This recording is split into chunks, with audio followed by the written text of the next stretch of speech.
It's the Connor Happer Show. Are we sure we want to do this? Could you, make an announcement that we're ready? It's the Connor Happer Show on 1620, The Zone. All right, welcome in. Happy Wednesday. It's the Connor Happer Show on 1620 The Zone and on 1620thezone.com. Connor Happer, Josh Hudson with you. Good morning, everybody. No crossover today, but if there was, of course, it would be powered by Everlevel Concrete Repair in Omaha at everlevelconcrete.com. Everlevel. Plenty of things to come up on the show today. We will have regular chats with regular people, regular guests. Mitch Sherman will join at 11:30. Robin Washut at 1 o'clock. That is the lineup powered by the Rooferys at John Higgins Weather Guard. Also, it is Wednesday, so get in your opinions. I've just received an opinion regarding air travel. Is it, I heard that it's going to be the busiest Thanksgiving holiday travel season ever, Connor. I did receive an email from AAA a couple days ago and read it thoroughly. Oh, wow. Record traveling, huh? You don't say. Yeah. So get in your opinions, and we'll crack open the bag coming up at noon. We'll talk about the college football playoff rankings, some takes that are out there about some things. Dana Holgorsen's introduction to everyone yesterday. He's got takes on things. He most certainly does. We'll talk about his sorry, was I echoing there the whole time? His disposition and sort of what he brings to the table for Nebraska football. All right, we're off and running on a Wednesday. Yesterday was a tough day around here. Nick Hanley and I think seemingly everyone in this in the radio industry or in the media industry around Nebraska, everyone has met Nick Hanley at some point, and everyone's like, I like that guy. Yeah. And we had a great time on these crossovers, and that's why yesterday stunk. But I suppose you chalk it up to business, and this is business and all these things. I'm bad at these, as I always am, but I wanted to say that Nick and everyone else will continue our friendships and things like that outside of being here. It's unfortunate that we don't get to chop it up with him every day, see where he's at on the Bears. I don't get to poke him about the Bears every day anymore, just sometimes over text now. I will miss your Royals Guardians banter. Yeah, and we will both be really sad about our teams all of the time.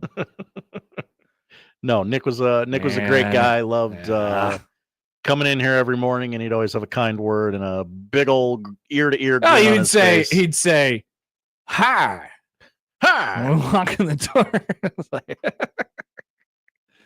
Obviously quoting a part of The Office. That's what I said to him last night. The movie quote crossover movie quote goat. Quote goat. He's quote goat. I like that. Absolutely. Well, we'll miss having Nick around. But it's one of those things that you can't, it's hard to sort of explain, but we will push forward, but we'll certainly miss Nick around here. That's for sure. And it's tough industry and a tough time of the year, obviously, as well.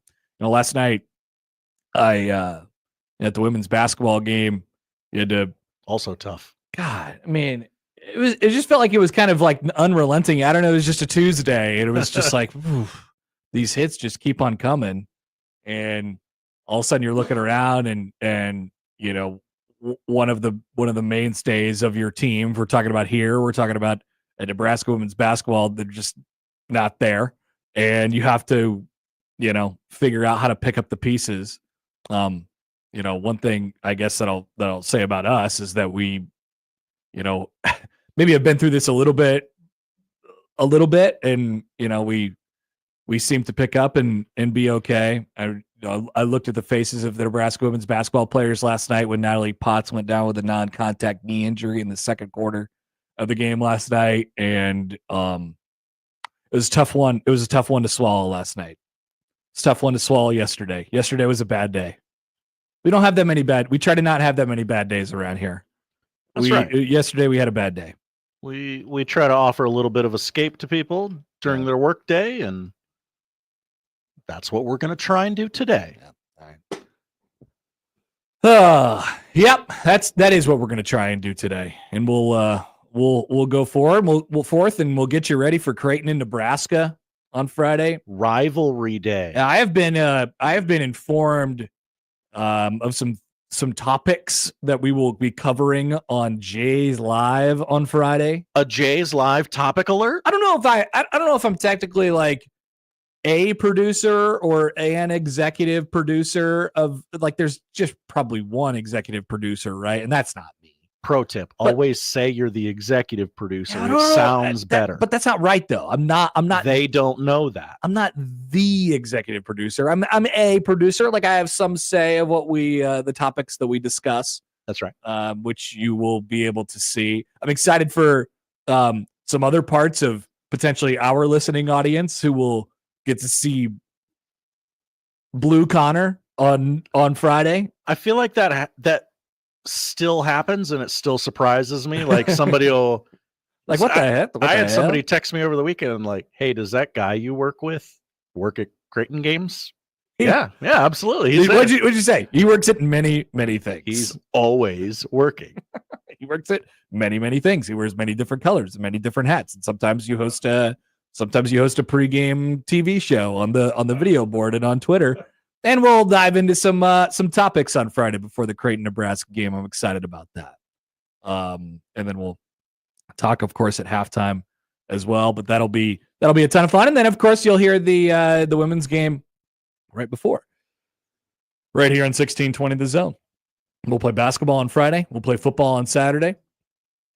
We'll play blackjack next week. Oh, hello. Mm-hmm. Yeah. We talked about table games yesterday. Yeah, the one caller gave us a system for roulette. That's right.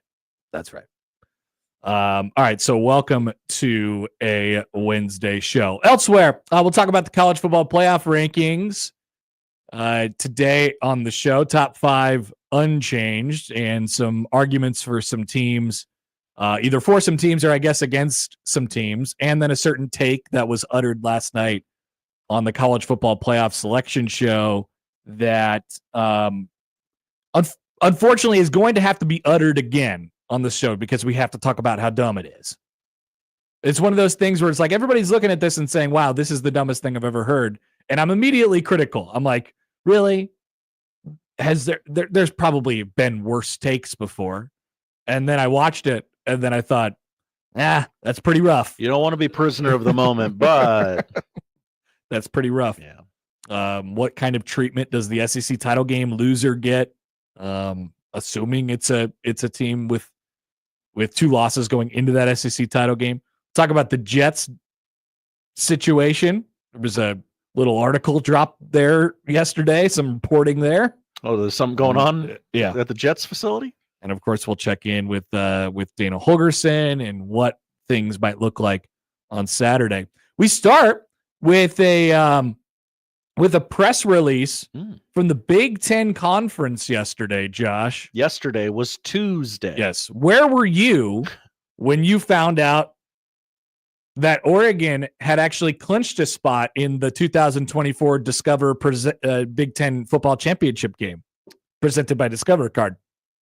I was scrolling Instagram yesterday, and Oregon offered, hey, tickets are on sale now. Got this email at 3:00 on a Tuesday. Oregon played Saturday evening against Wisconsin. That's right. Won the football game to move to 11-0 and 8-0 in the conference. And then at 3:00 on Tuesday, the Big Ten says, wait a minute. Oregon's in. I just remembered. Oregon's in. Was there a weather delay that forced a game to be concluded on Monday that... Nope. No? Okay. There was no other results in the meantime. It was just like a delayed steal. You put it out there whenever you decided to put it out there. The University of Oregon has secured a berth in the 2024 Discover Big Ten Football Championship game. The 14th annual title game will be played on Saturday, December 7th at Lucas Oil Stadium. Following a comprehensive evaluation of all possible scenarios over the final 2 weeks of the regular season play across the conference's 18 teams, there are no conditions whereby the Ducks don't finish number 1 or number 2. And they just realized that yesterday. So did they forget their tiebreaker rules? I'm guessing Oregon went to the conference and said, like, hey, we're in, right? We believe we have done the math on this correctly. We believe we are in. Can you confirm? And they said, I'm going to have to call you back. So they sent an attachment with this email, with this press release yesterday. The Big Ten did. With a press release and an attachment. That's right. It was an attachment. And it wasn't like, hey, contact me here. No, it was 10 different scenarios that could play out over the final 2 weeks of the regular season, of which Oregon plays in only one of them. They have a bye this week. Oh, okay. So, I mean, that's a they're 11-0. Yeah. They're 11-0, and they're 8-0 in the Big Ten. Everybody else has played 7 games to this point. It's a late bye week. It is a late bye week. But and it's great because then Dylan Raiola can call Dylan Gabriel, and the Dylans can hang out. So they sent 10 different scenarios, a few of which Oregon remains undefeated, and obviously they are in the championship, and a few of which that Oregon takes a loss to Washington in their final game of the regular season, and they're still in the championship. So they did their homework on this one, although it was a little bit delayed. They did their homework, and they said, Oregon, you're in. Congratulations. Well done. And by virtue, yes, they are in the college football playoff as well. Yeah, it's hard to see a way that they're not in. No, it's impossible to see a way. I mean, that they're not in the Big Ten championship game? Oh, no, they're in the college football playoff. I've seen the graphic. Okay, they're in. This became a discussion point on yesterday's Unsportsmanlike Conduct, where John was being a contrarian, and so Oregon is in the college football playoff. They are in the college football playoff. You don't have to do the sports they radio debate thing where one of us has to take a side on all issues. No, you can just all agree. It's fine. So let's just say they lose to Washington, they lose to Indiana or Ohio State in the Big Ten football championship game presented by Discover Card. They lose both of them 70-0, and Dylan Gabriel breaks his leg. They're still in. Yeah, I think so. I think they're still in the because Washington's not a horrible loss. And then whatever you take in the Big Ten championship game is obviously a bad loss, really even at all, especially if we're comparing them on the same plane that we're comparing them to the SEC teams of the world. You could lose to any one of the 7 teams that are halfway decent in the SEC, and that doesn't hurt you at all. That's fine. So, yeah, Oregon's going to go to the college football playoff, and Oregon has made their first run through the Big Ten with great success. Great success. What, like it's hard? Well, maybe we were projecting some of our experiences on other teams that were joining the conference this year. Sure seems that way. To be fair, USC's had a tough time this year. Washington was probably always going to have a tough time this year, regardless of whatever conference they were in. I believe they're bowl eligible. Washington, they've found their way to 6. I think. Thought I saw a graphic to that extent. Yep. So BA Coaches Show tagged us in a tweet from this guy who did the math yesterday afternoon. He's like, this took me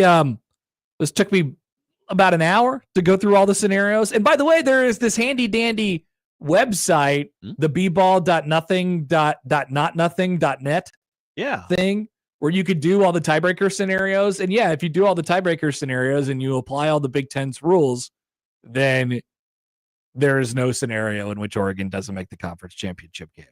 I mean, this is not a new take from anybody or anything, but is it possible that college football, especially its major 2 conferences and then everybody else kind of follows, is it possible that after the disaster that this year has sort of been in terms of figuring out who's going to be in the tiebreakers and how many teams have 2 losses and 1 loss, and the general like carnage that this has caused around college football, that we change paths and we return to the golden days of divisions or pods or something like that. I think they'll call them pods because they don't want it to appear as though they're going back on.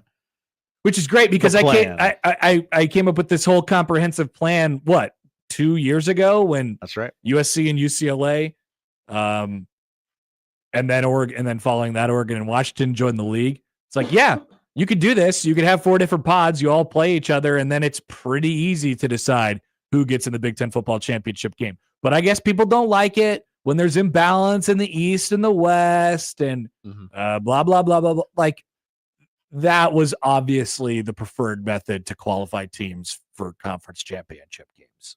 Obviously. So I wonder if the SEC and the Big Ten chiefly will go back after this year and say, gosh, maybe we should just reorganize this thing. Or they will stand upon the ground that they have built and say, no thanks, we're not changing now.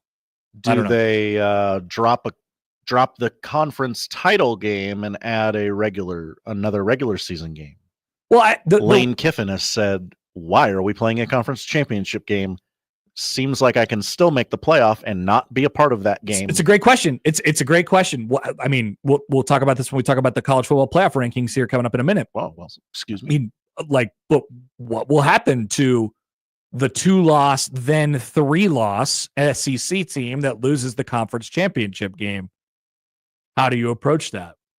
Assuming it's one of those, basically assuming it's not 1-loss Texas who loses the SEC. If it's Texas, let's say they beat whoever I think who they playing this week, Auburn or something like somebody bad, and then they're playing Texas A&M in the final week of the regular season. If they win that game, go to the SEC title game with 1 loss, and then lose that conference championship game to a 2-loss team, they'll still be in 2, and that works out well for the conference. Then they can sit up there and say, look, all these teams are top whatever teams in the country. They all belong in the college football playoff. Longhorns host Kentucky. Did you see the stat?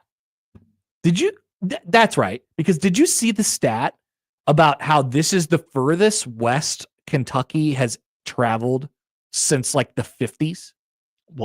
What? No. Let me make sure I got that right. Okay. I saw that flying out in a tweet yesterday. And I was like, whoa, what in the world is going on? Yeah.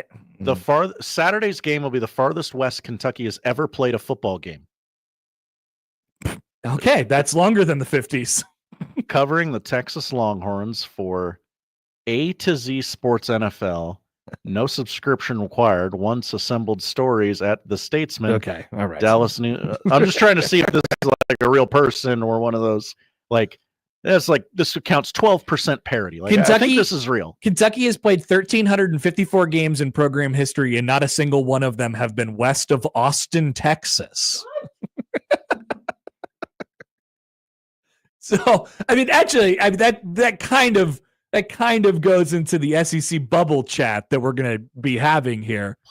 What? You watch the ESPN coverage, and you listen to the way that these people talk about these teams, and you listen to the way they talk about Indiana, you listen to the way they talk about Penn State, you listen to the way they talk about Texas, and they're like, this is this, and this is definitively this, and this is definitively this. Well, Kentucky hasn't played a game west of Austin, Texas, period, ever in their program's history. Okay, they've only played 21 bowl games. I'm trying to think of like West Coast bowl games, like. Wow. Pretty funny. So congrats to Oregon. You have a chance to win all the Discover cards in the world. You think they get a cheap deal on their rate? Jennifer Coolidge is going to be handing out the trophy. Oh yeah. It's a double trophy. All right. I can't mute the television fast enough when that commercial comes on. So is bad. America's fascination with Jennifer Coolidge over? Please say yes. Would you like to put that as a poll question? I would. Is it over, or does America have a fascination with Jennifer Coolidge? Why does she keep showing up and stuff? I don't know. It's just probably because she talks funny. Hey, did you know she was Stifler's mom? Yeah, we all know. Yeah, we all remember that. All right, so we'll talk about the playoff rankings next, and a very bad take from dear friend Joey GalLOway. Oh boy. How long have I been telling you about how bad Joey GalLOway is, guys? Long time. Long time. You're a Joey GalLOway truther. He came with a heater last night. So we'll have some takeaways from the playoff rankings. We'll talk Dana Holgorsen as we go on throughout the show today, and get in your opinions for I Have an Opinion coming up in about an hour and a half. We will come back and continue on with the Connor Happer Show right here on 1620 The Zone.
Let's check in Crime Town this morning. Crime Town. I really do think we need a Crime Town bureau. You know, we got to have somebody we could call. Boots on the ground in Crime Town. It's probably Jack, right? Should we call Jack? As I know Jack has takes about this. This morning at about 8:30, the old Village Inn, and this has not been a Village Inn for a long time, for a while now. Okay. But it still had still got the classic Village Inn look to it. Sure. 29th and O Street was on fire. It was on fire. And so this happened in Crime Town, and you're forced to wonder what in the world is going on in Crime Town. And then it starts a whole nother conversation about Village Inns. Steve Sipple, I'm sure, got some tweets about this, but he's more of a Perkins guy. Sure.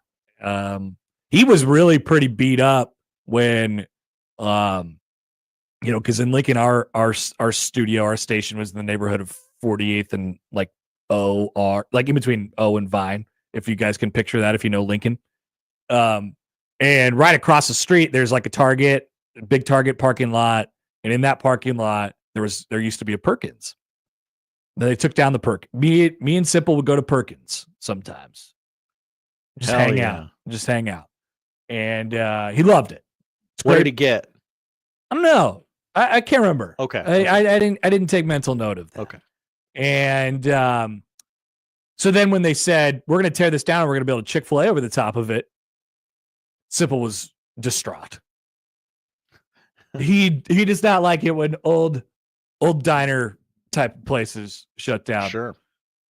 I don't know how many remaining Village Inns there are in Lincoln, but there can't be many. But this is another hit. The hits keep coming. Had a wild hair on Sunday. Took the family to IHOP for dinner. Really? Which is now the home of many ghost kitchens. That's right. I thought the 5-year-old would enjoy the many childlike breakfast options for dinner. And he did. Kids into breakfast for dinner now? Yeah. Okay. That doesn't sound fun. I don't want to eat breakfast for dinner that much. I want to eat breakfast for dinner maybe once a year. I'm with you on that, but the kid likes it. They'll make a happy face on his pancake, and he thinks it's the most hilarious thing in the world. It is, and you get the syrup right there on the table, and you get to dump it on there however you want. However you want. Just one though. It used to be like boysenberry and peach, weirdo syrups that no one ever touched. We went down to one syrup. Yep. Tough times. Yeah. A couple texts here before we get to the playoff rankings from last night. First from the 239. This is out of Florida. Hi, 239. Jennifer Coolidge played one of Jerry Seinfeld's girlfriends in Seinfeld. She did. She did indeed. Indeed, she did. And the other text was for the 402. Kentucky played Oklahoma in 1980, and they lost to Barry Switzer 29-7. And so people are asking and trying to find on a map, is Norman east of Austin? Wow, it is very close. Austin is a little further west. Okay, there you go. I have yet to see this theory been debunked as of this morning. That's just a wild stat. It is. There's so much of the country west of Austin. A lot of schools. And we're not talking about in the Southwest. We're talking about just if you draw a line straight north and south through Austin, Texas, all the way up to the North Pole or whatever. That is, they have never played west of there. My God. It's shocking. Okay,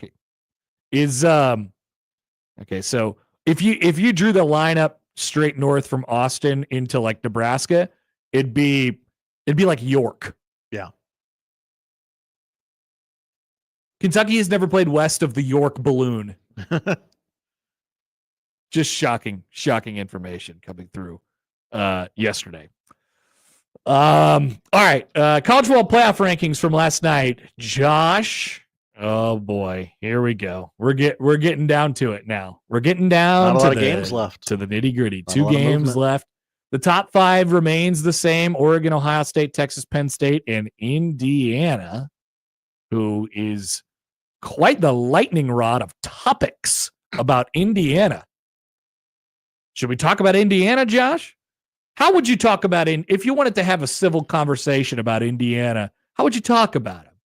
You'd wonder about, how a program like this can come from where they came from to where they are right now, and the things that have allowed them to do so, and the merits of what they've done this year by the schedule that they have created and that the Big Ten has given them, almost to no fault of their own, certainly to no fault of Kurt Signetti's, who did not create this schedule.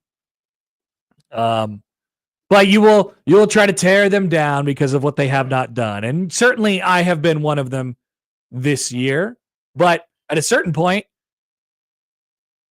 you have to kind of just say, well, if they keep beating the teams they're better than, they're going to end up either undefeated or close to undefeated. That's right. And so a lot of eyes will be on Indiana and Ohio State this weekend to try and get a good sense. And if Ohio State crushes them, and now keep in mind, Ohio State will be without their starting center for the remainder of the year to an already pretty beaten up offensive line. Feels important. It does feel important. If Indiana wins that game somehow, people will say, well, they didn't have that guy. They didn't have that. It's we do this a lot with teams that we don't kind of believe to be there. But Joey GalLOLway has a different way he wants to talk about Indiana. And credit Joey GalLOLway for bringing something different to the table. Okay, I guess that's true. That's a way to look at it. So I want to say that. So Joey GalLOLway, he said this take, and you guys know the take already, that Indiana should sit Curtis Rourke for the Ohio State game. Don't Rourke it. Stop Rourking it immediately. And he said it, and people were like, whoa, what? And they were sitting at the desk. And then they went over to the board to evaluate some teams' merits and what they should and should not do. Oh, okay. I've only seen them at the board. And Joey GalLOLway, and this is what you're going to see, them at the board. Joey GalLOLway repumped it, reloaded, and fired it off again, at which point he finally had to be called out by some of his teammates at ESPN. Here's the college football playoff selection show last night. Predictor. So Joey, you've talked about Indiana's schedule. It's a fair point. Why don't you take a look and see what happens if they say lose to Ohio State on Saturday? Yeah, and this is why I'm saying, they go from 97% now to 96%. Now, look, I know you guys blew it off, but if I'm Indiana, I am protecting my quarterback. You can't do that. Why can you not do that? You can't do it. Why? That's a culture killer. That's a culture. Because what? That's a culture killer. That plus if you did you hear Reese a second ago say they've lost more games than anybody? They have a chance to get in the playoff, and it looks like they're getting in. The only argument, and we said the same thing last year, Jordan Travis got hurt for Florida State. They didn't get in. If I'm Indiana, say what you want. I'm protecting my quarterback. But if you're Indiana, you can't go out and lose by 30 points. If they don't play him, I am. You can't do that. Yeah, you can't be serious. Hey, look. Because Look at me, Reese. you look serious. can't do that, Joey. They're Indiana. They got a chance. They should try to beat Ohio State. I agree. I agree. Win the game. I agree. At some point. Jordan Travis got hurt against North Alabama. And just because Ohio State's good, he's got a chance to get hurt walking down the street. Does. I would protect him now till we get a playoff. That's not enough. Hit me with something else, Mac. Like, get me out of here, please, God. You just know somebody's in Reese Davis's ear. Like, can we move on, please, dear Lord? Please, please, please move on from this. Reese, help us. Bold take. Joey GalLOLway played college football. He did. He played in the NFL. Did. He played for Ohio. He played for Ohio State. He played for the Dallas Cowboys. This guy understands football, but which is what makes it so wild to me that he consistently has these bad of takes, and then specifically this one where you're basically saying, "Hey, look, they're in the playoff. Are they? Let's just lose. Why not just lose? The only thing that could, his logic, I don't even know is sound. If Indiana goes out there on the Saturday and they lose the football game and they lose Curtis Rourke, for the rest of the season due to an injury. Mm-hmm. They do not go to the Big Ten championship game. They are 11-1 as they go and present their case to the college football playoff, and they are quarterbackless. That team's in the college football playoff. Still. No. They're not? No. They're not? So you're agreeing with Joey GalLOway? If they I'm saying if Indiana gets blown out on Saturday, Let's just say they get beat. Let's just say they get regular beat. Regular beat, Yep. Yeah, probably fine. Is it really that? If they get blown out, they will not be in the college football playoff. What's blown out? How bad does it have to be Nebraska, Indiana bad? Like, what if it is Nebraska, Indiana bad? If they lose by 30 or more, they will not be given the benefit of the doubt and put into the field. What if Curtis Rourke is there? What if Curtis Rourke does play? Indiana will have a case, but they're in. That team is in. That team should be in the college football playoff. They should be. I don't. So after last year, no, they're not in. But that's the logic he's using here. It's like, hey, so I mean, Josh, that's kind of what you're saying, right? That's kind of what Joey GalLOway is saying. No, if they bench your quarterback, they're going to lose by 40.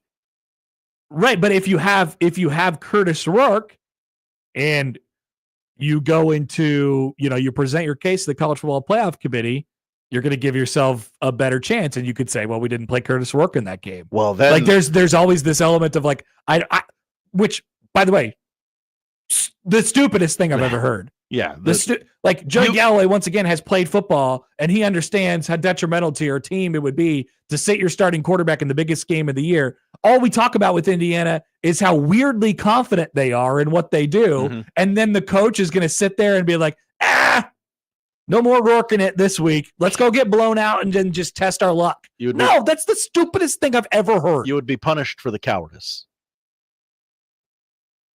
You should be. Yeah. You would be rightfully. You would be rightfully punished. By the way, I disagree with you, Josh. I think, there's almost no scenario in which Indiana doesn't miss the playoff at this point. 96%. You're telling me. Now you're John Bishoping me from yesterday. There's 4%. I don't think that. I think if they I don't think so. If they lay a stinker, there's going to be some consternation about it. There's going to be some consternation about it, but they're in. Let me look. They wouldn't do that. They're not going to do that. They're at number 5 right now. If they lose to Ohio State, one of the best 2 teams in the country, according to the college football playoff rankings, who would they drop below? BYU dropped 8 spots when they lost this weekend. BYU lost to Kansas. Kansas is a perennial power in this sport, Connor. They are not. You can't believe this. You can't believe that there's a chance that they miss the playoffs. They're the 7 seed right now. They're the 5th ranked team. They're the 7 seed. They're the 7 seed because the auto buys. Here, look. The rankings don't matter, people. It's the seed that matters. No, the rankings do matter. What are you saying? Ohio State's number 2. They're the 5 seed. The seed matters. The rankings matter because that's telling you that's the playoff committee telling you who's better than who. The seeds are only important because it's formulaic. They have to put them somewhere. They have 4 automatic buys in the college football playoff. By ranking, Tennessee's better than BYU. When you go into the NFL playoffs, who do you care about? The list of the best teams or the fact that the Tennessee Titans won 4 games and won their crap-ass division? Hey, that's just game in the system. Why work harder than you have to? Exactly. Nobody in their right mind would say that they're one of the best teams in the NFL, but they happened to win their division. They had a lead over the Chiefs in the AFC Championship game. It's the same thing with the Big 12 champ. It's the same thing as the ACC champ. Those teams are viewed, whichever team comes out of the Big 12, whichever team comes out of the ACC, even if Indiana loses to Ohio State this weekend, Indiana will be viewed favorably compared to either of those teams. They're not falling below, I don't know, 8, 7. So they're not going far. They're not going far. They're not missing the playoff. I got Connor to defend Indiana, everybody. You're sick. You're sick. You know that? Okay, they're not hosting a playoff game. Could we agree on that? Sure. Yeah, Okay. maybe not. What do you have to be in order to host a playoff game? You have to the 8, I guess. Be close. Be right around there. They would have an Now here's what the SEC is going to do if Indiana loses to Ohio State. Who's better, Tennessee or Indiana? Who's better? Yep. Aren't we trying to get the best 12 teams in this thing? Well, somebody's going to argue for that, Yeah. but at a certain point, it has to be about the resume. I would argue Tennessee's resume is better. Tennessee than Indiana. Tennessee with their 2 losses and their win over who'd they beat? They beat somebody, right? Tennessee beat Alabama. That's playoff team Alabama. Indiana beat Western Carolina or something. Look at the rest of what Tennessee has done. By the way, it's not much. No, exactly. They really beat up on some tomato cans early. They've played, once again, garbage conferences with their garbage non-divisions. Garbage SEC, Connor says. Wow. Seriously, look at this. Look at who they've played in the stupid conference. They are the Indiana of the SEC. Oklahoma, who sucks. Arkansas, who's incredibly inconsistent, and they lost. Florida, who sucks. They beat Alabama. Kentucky, mid at best. Mississippi State, horrible. Lost to Georgia by 2 touchdowns. Yeah, they're going to have to go to Vandy. They're going to have to go to Vandy. Maybe this will just work itself out. But no, I mean, Indiana's a better team. Indiana's a better team. I don't know if they'd win the game, but Indiana's a better team. When they played Oklahoma was ranked 15th in the country. Yeah, it seems like a long time ago. It really does. Wow. Long time ago. So Tennessee just elsewhere here. Tennessee slides out of the picture for now after losing to Georgia. Georgia slides back into it. Boise, this is the big story from last night, I think. Boise State goes in as the 4th highest rated projected conference champion. And they get the 4th bye at this moment in time. And it does mean something. Like I said, the rankings mean something because there's no guarantees now that the Big 12 champion will get a bye. There's a guarantee that the Big 12 champion will get in, but that conference has cannibalized itself, and we're dealing with Arizona State and Colorado and BYU and whatever the hell at the top, Iowa State at the top of the league, and they've all lost games that they're not supposed to lose if you want to be a college football playoff contender, and somebody's going to win that conference, but their resume probably won't be as good as Boise State's is, and Boise State currently has the advantage over that. The Big 12 is a 1-bid league. The ACC appears to be a 1-bid league. Yep. At this point. Almost assuredly on both of those. And then obviously the big game of this week in college football, I'm incredibly curious to see what they're going to do with Indiana if they lose. We'll get a really good sense of how they feel about them. And obviously it depends on how the game goes. And then what kind of treatment does the SEC title, there's still this SEC logjam. What kind of treatment does the SEC title game loser get?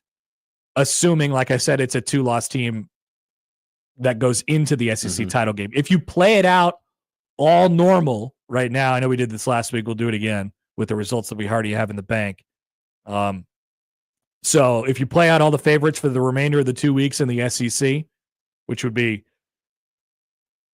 in big games, I suppose, none of the contending teams take a loss, with the exception of obviously somebody has to lose. In that Texas and Texas A&M game next week, you have, let's just say that Texas wins it. Then you have Texas and Alabama in the conference championship game. Let's say Texas A&M wins that game in College Station next week. It will be Texas A&M and Alabama. So Alabama has the right of way here, I suppose, among the 2-loss teams. I don't know what happens when I could mess around with some other games, but I didn't bother to go that far down the line. I don't know what happens if you change some of the other results and what that means for like the math on Alabama, but it appears to be Alabama is the safest of the championship schools. They are the school that is in first position should Texas lose to Texas A&M to get a spot in the title game. But then you bring in the question, do you want to play in the title game? If you're a 2-loss SEC team. I'd rather probably do it than chance it to give yourself a chance to play it out on the field. But man, obviously the easiest thing here for everyone is for Texas to beat Texas A&M and then win the SEC, and then you guys can figure out the rest because Texas is a bye team. But if you get one of those 2-loss teams winning it, then you have to decide kind of where to seed them and where to put them. Obviously, they're a first 4 team, but what do you kind of do with them? It'll be hard to envision being punished severely for losing the SEC title game. I don't know, but it would be a third loss. But you're comparing yourself to other SEC teams, other playoff teams, other SEC teams, specifically Uh-huh. other SEC teams. Keep that in mind, because those are the ones that are right in a row right now. Ole Miss 9, Georgia 10, Tennessee 11, Alabama's at 7.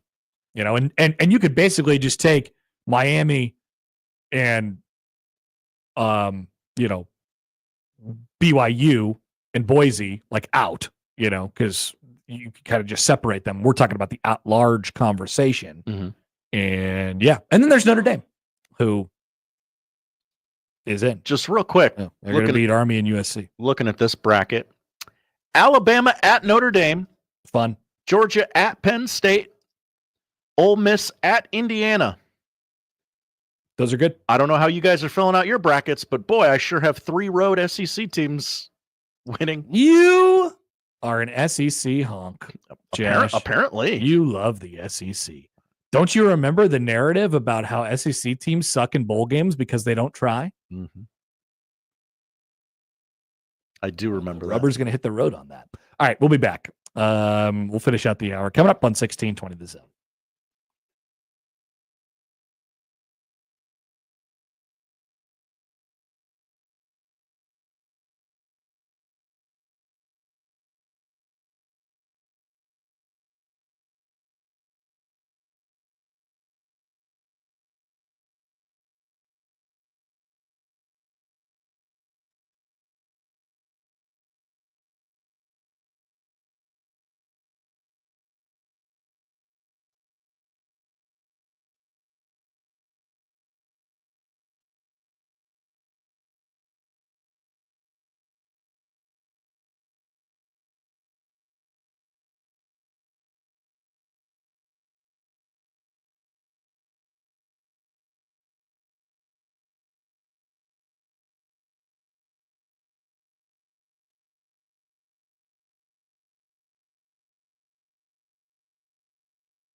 let's get back to the Connor Happer Show on 1620 The Zone.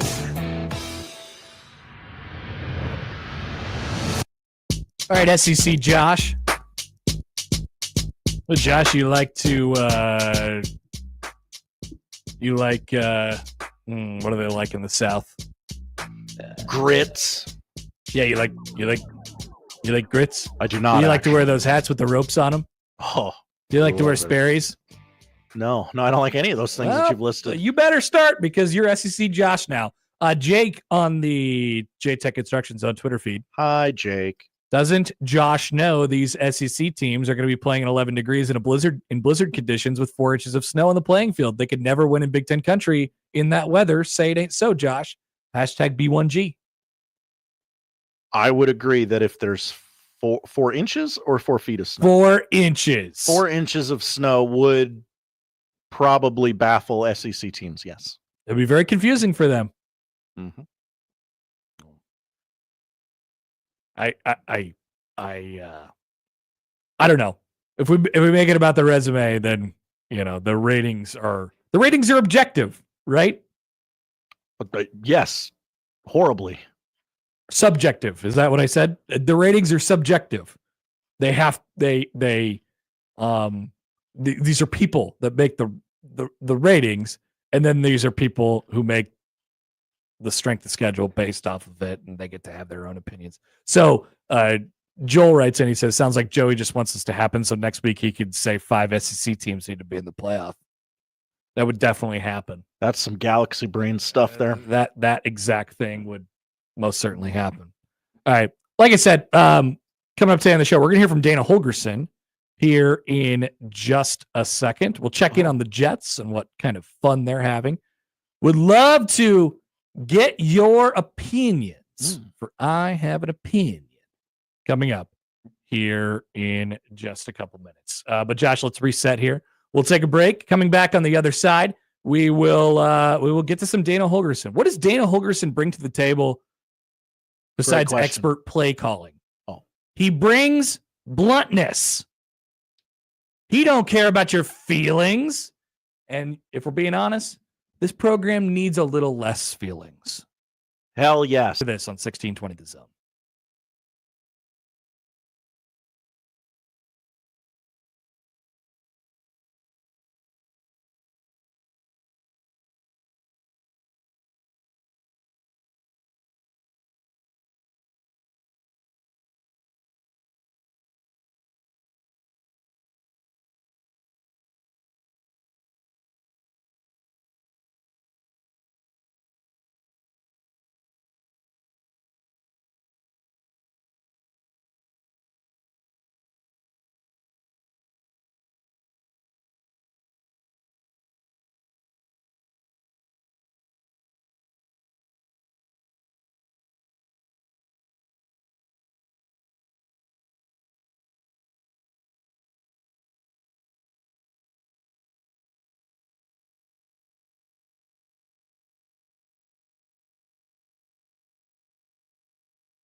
He gives you the latest sports news, interviews, and life-changing commentary with a smile on his face. Because he wears those ticklish underpants. Let's get back to the Connor Happer Show on 1620 The Zone. All right, don't forget to get your questions in for the I Have an Opinion bag. They don't have to be questions. Yeah. Nope, they don't. They're, in fact, I guess an opinion could be a question. Mm-hmm. If you don't feel strongly and like you don't have a lot of conviction, phrase it as a question. And then it's like, oh, well, I wasn't saying the stupid thing. I was asking, should Indiana bench Curtis Rourke? Or why can't I remember his name? You almost got it. Curtis Rourke? Yeah, that's Curtis with the K. See, I had no conviction in what the man's name was. Have some conviction, Josh. Don't suck. Have a take. He's just working it to me. Yeah. Mr. Rourke, whatever you want to call him. We'll open that up in an hour. A quick reminder that Stuff the Truck is coming up December 6th and 7th around here. We're partnering with the United States Marine Corps and Toys for Tots for Stuff the Truck 2024. Like I said, December 6th and 7th, you can stop by our parking lot, 50th and Dodge, 50th and Capitol. You'll see us all out there. And bring your donations for Toys for Tots, new unwrapped toys for the area children. You can drop it off on those days, or if you can't make it to those 2 days, December 6th and 7th, you can drop by our office, say hello to Cynthia, say, Miss Cynthia, I have something for you. It's a new and unwrapped toy for Toys for Tots. You can do that anytime, Monday through Friday, 8 to 5, through Tuesday, December 10th, at which point we'll be delivering the truck to make the donation. Brought to you by Woodhouse Chevy and Molina Healthcare of Nebraska. If you need more details, head to 1620thezone.com/stuff-the-truck. Josh. Love Stuff the Truck. Dana Holgorsen. Love Dana Holgorsen. This guy don't care about nothing. I listened to his press conference yesterday on my drive to lovely Crime Town for a women's basketball game, and I nearly applauded. I could not stand up in my driver's seat in my car. I don't have that capability yet. Good. Maybe I need one of those standing cars. You know, people have standing desks for their work. I need a standing car. Yeah, why haven't we done that yet? Why haven't we done a standing car? This is a poll question. Would you drive a standing car? Like a Segway car, like if Segway made cars? Do you want the ability to stand when you drive? Okay. Yeah. Okay. Do you want to have the ability to stand when you drive? Yes or no? I don't. That's my poll question. I don't think I do. I want to have the ability. I love options. Okay. I love options. If I'm on a long road trip and I'm sitting for a while, it would be great to kind of just stand up for a while. We get the Iowa Western radio crew. We get the vans that are tall enough. You could stand all the way up in there? Yeah. Ooh.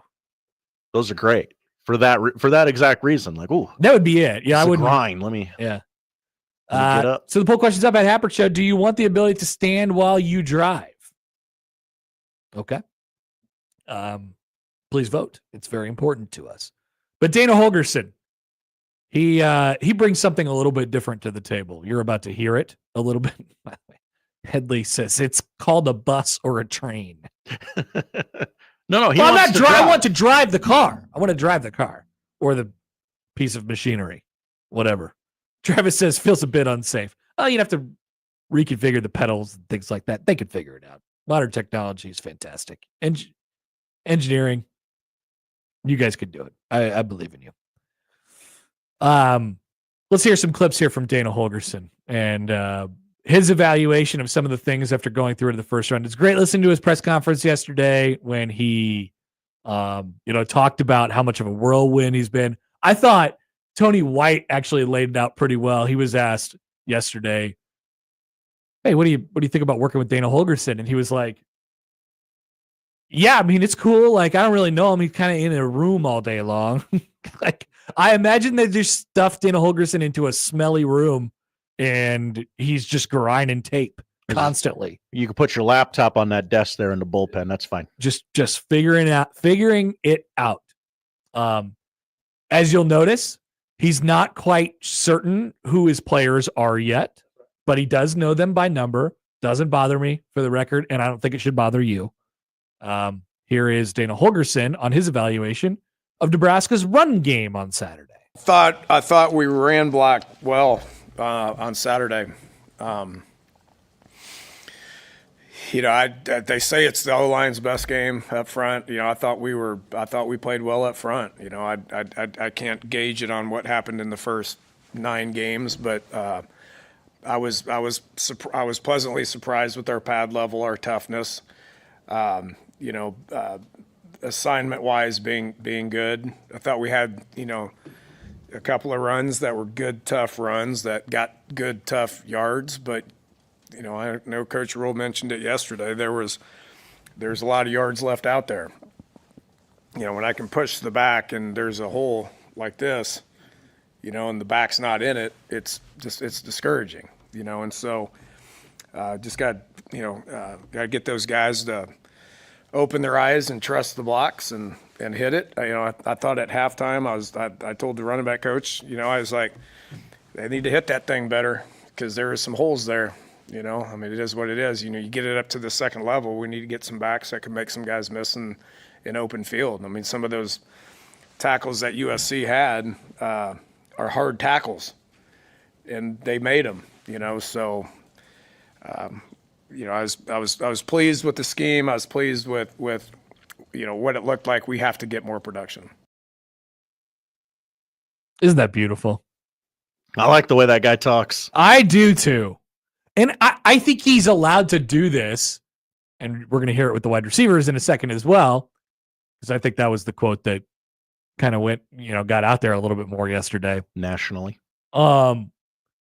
I think he's allowed to do this because he is the new guy with the fresh eyes, and he could come in and be like, yeah, and he has a lot to his resume, right? He's been one of the brightest offensive minds in the game for a long time. He's routinely graded out as like a top tier play caller. There's people who do analytics on these type of things that get used all around the country. And Dana Holgorsen has long been one of the best at his job as an offensive coordinator. Connor, your thoughts on analytics? Analytics. I love analytics. There it is. And it's easy to see why. It's easy to see why he's so good at this.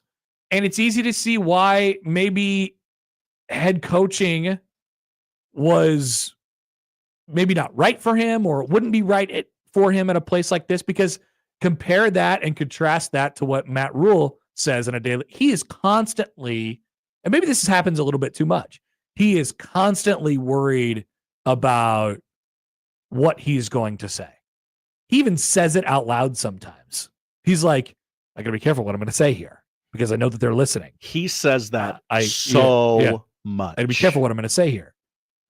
Because Matt Rule's bringing these people into his program as people.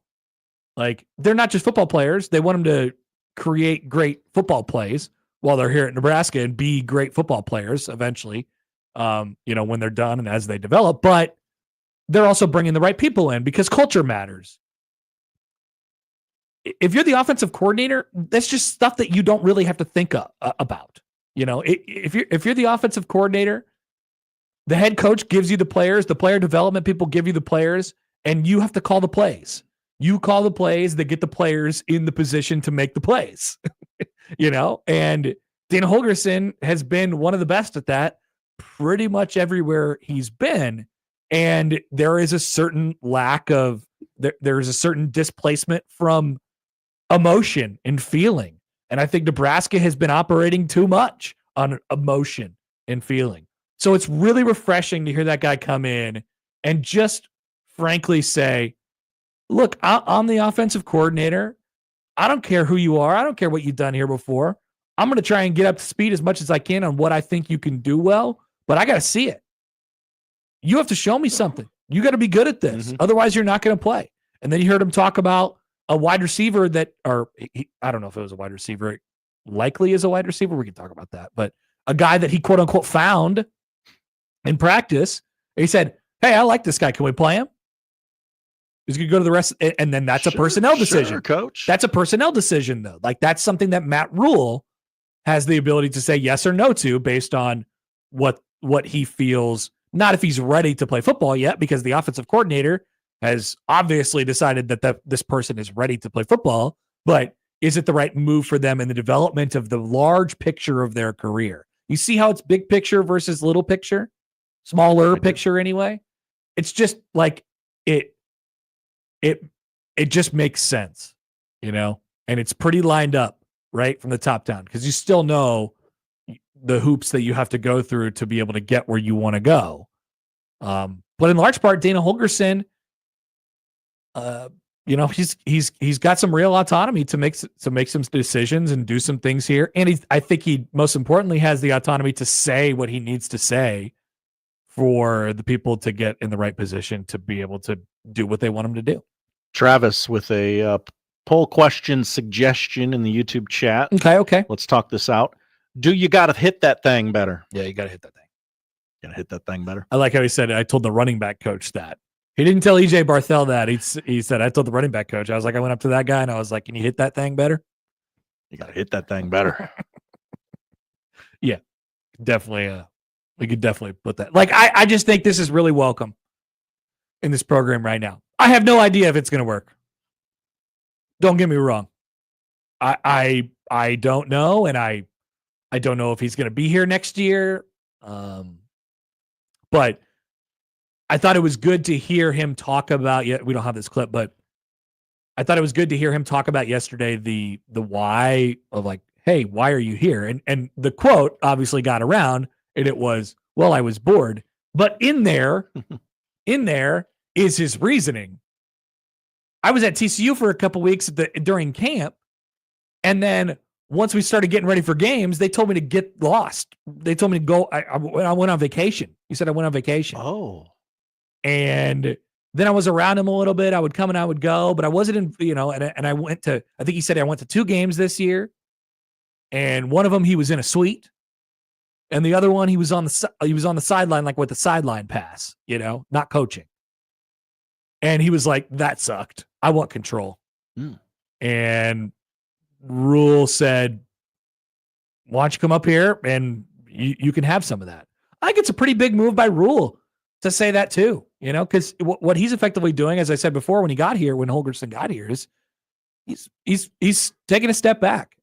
It's a lot of trust in a guy that, you know, has a great rest. He's the right guy to trust. I'll put my chips in on Dana Holgorsen, given his track record and resume.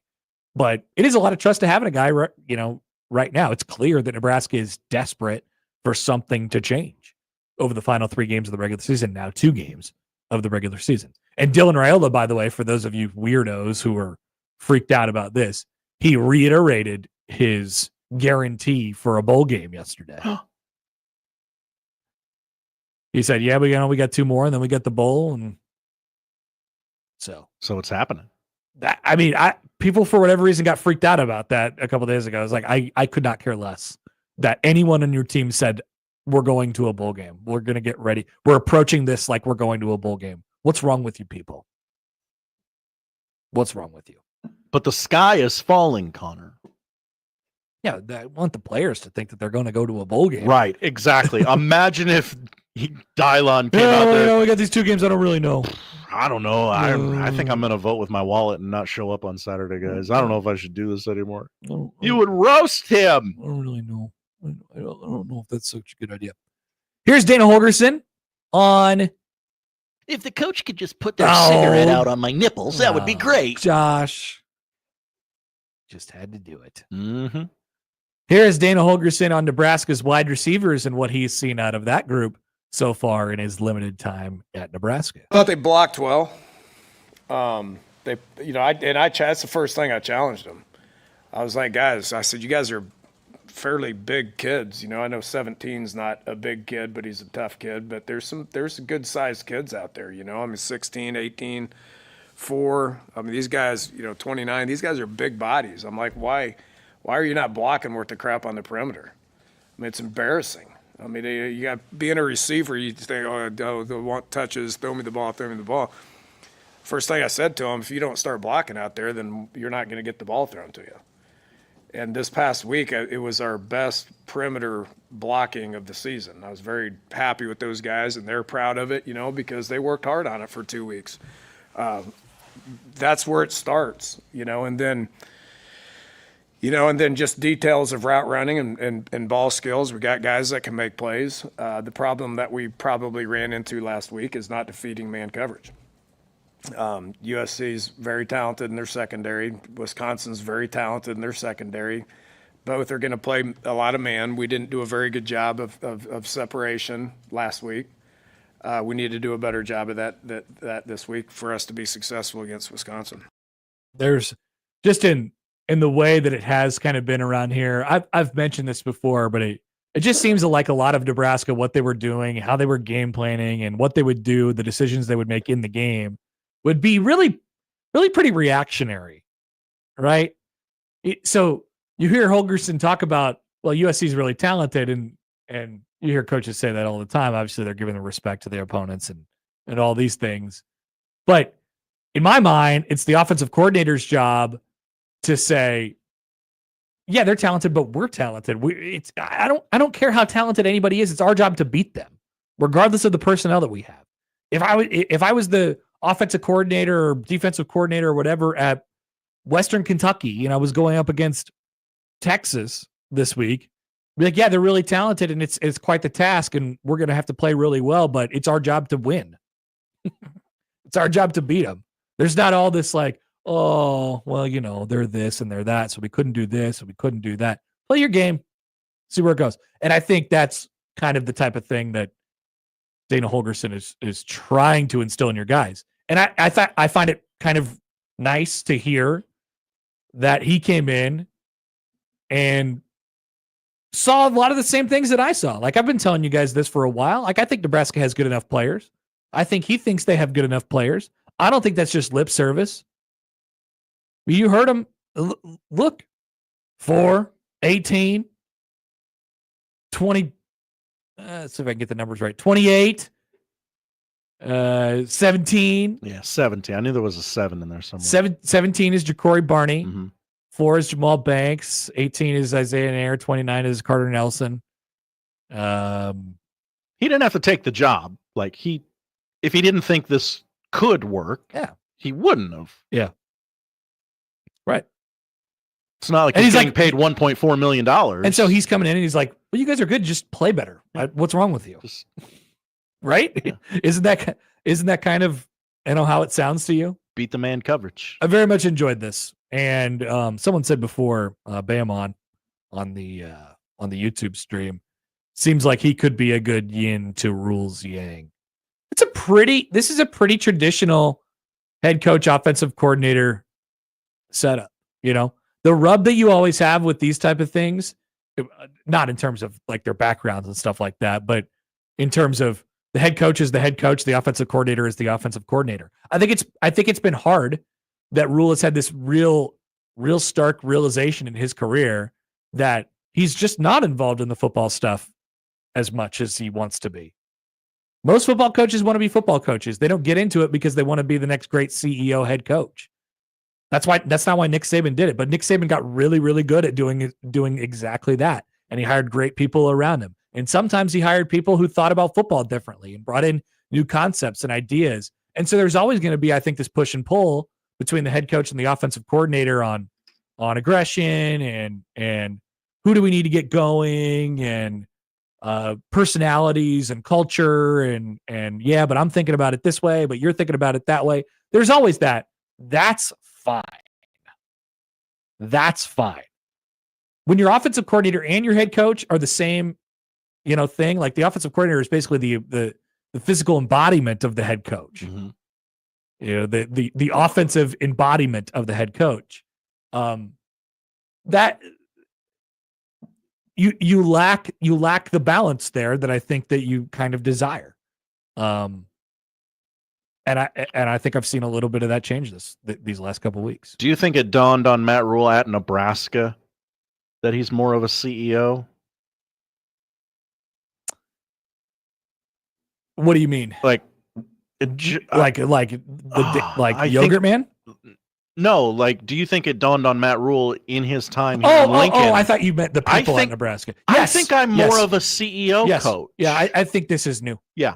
I think this is new because he said a couple weeks ago, he said something to the effect of like, he didn't say like, I'm sad, but he expressed, he lamented the fact that when you are the head coach, people treat you differently. Mm-hmm. People on your staff treat you differently. And like I said, rules of football, like he wants to coach football, but he's risen to this point in his career where he's the head coach and he would just be a way overqualified position coach at this point. Yeah. So you just have to be what the job tells you have to be. And frankly, I think his skill set to do the job that he is doing is really good. It's not to coordinate offense, or it's not to have his extra arm coordinating an offense. I think Rule's really good with personalities and people and culture and really big picture stuff. But the minute details, you need somebody really good for that. And that's the offensive coordinator. This guy is really good. Like I said, I don't know if it's going to work. I don't know if it's going to result in a win in the last 2 games.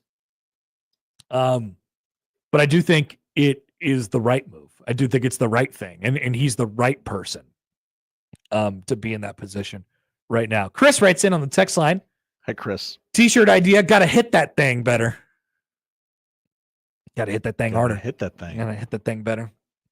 Could have a lot of connotations. Yeah. Feels like a Hawk Tua thing. John, does Barthel need to be assigned a number so Holgorsen can identify him? It seemed as if the only person who Dana Holgorsen actually knew is either, I guess there's 2 people. Dylan Raiola. You referred to Dylan Raiola by name. Good start. And number 2, our next guest. Mitch Sherman? Yeah, Mitch Sherman. Wow. He was like, yeah, Mitch. Whoa. Because Mitch, covered the Big 12 for a long time. Yeah, okay. It was kind of around. Maybe you remembered him. Obviously, he identified himself yesterday. Mm-hmm. But that was Dana comes out with this. He's got a full roster, and he doesn't really reference it that much. He decides to just go with the numbers. Maybe he was afraid of some pronunciations or something like that. He didn't want to declare yet whether he was on the Nayer or Nayor train. Or the Raiola or the Raiola. Right. He didn't do the last name. We'll coach him up. It's fine. But he got Mitch Sherman. Mm-hmm. That's right. And so do we. Let's see. Jesse says Dylan saying they're going to a bowl game is good. It sets a precedent. I don't understand how anyone can think it's bad, to be honest with you. What if they don't make a bowl game, Connor? Well, then it's bad for not just because Dylan said they were going to a bowl game. Jeff writes in. Hi, Jeff. What does that say about tiny baby wide receiver coach that this was their best wide receiver blocking week? I can't be good, right? I think a lot of this works in the context of the offense, right?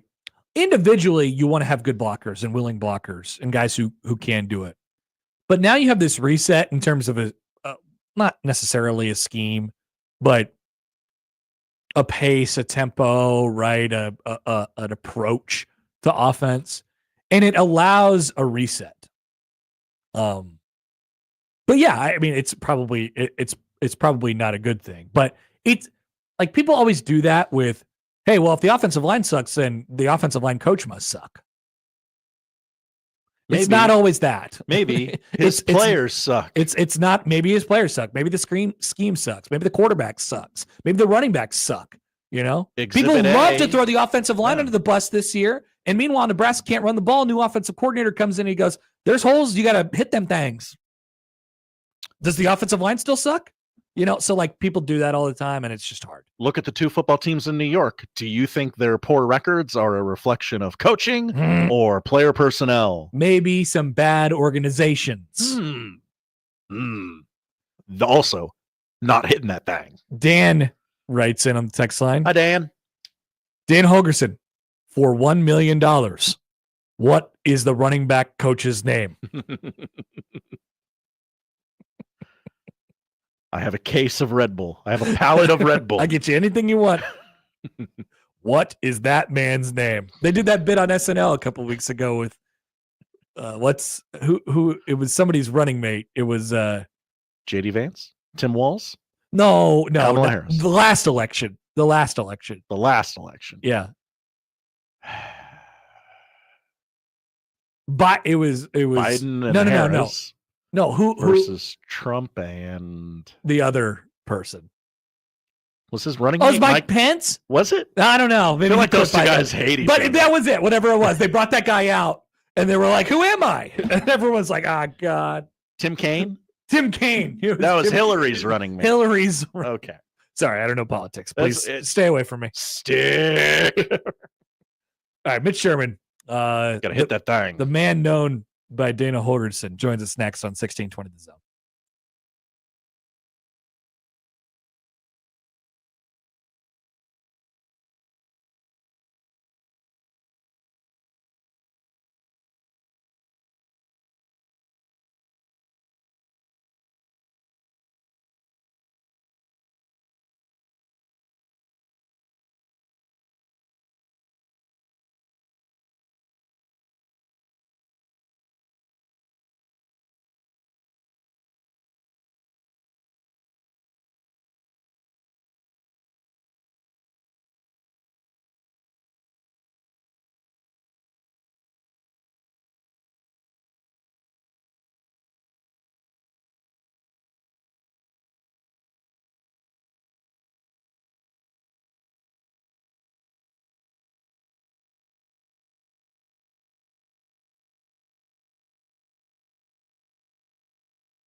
Who do you want to talk about first? Mitch Sherman,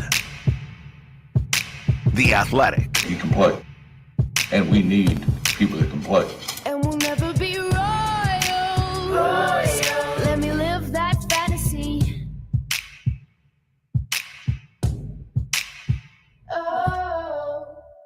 Mitch Sherman, The Athletic. On the Connor Happer Show. On 1620, The Zone. He can play.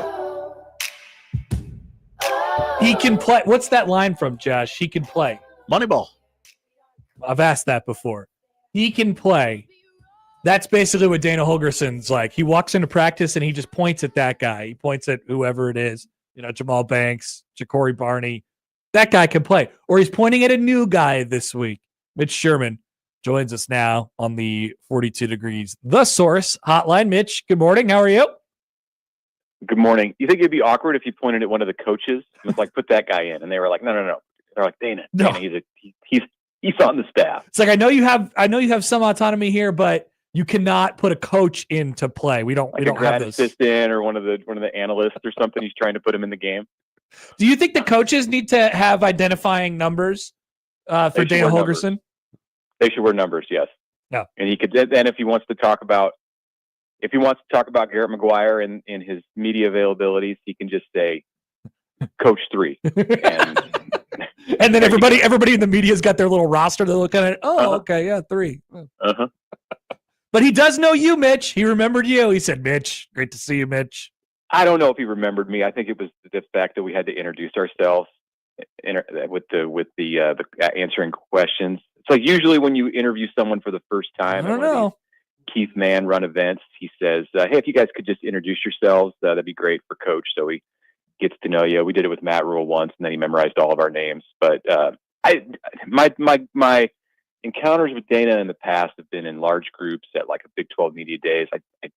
I don't know. I think he heard me say my name. I'm just going to put you in the same category as Dylan Raiola, the only two people involved with and around Nebraska football that he knows by name at this point. He knows Matt Rule. I'm positive of that. Okay, yeah, that's good. He's probably got a couple more on the list by this point.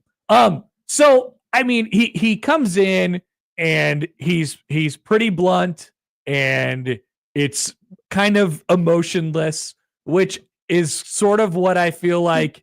It's first of all very fresh and different and new for this program, I think, which was really refreshing yesterday.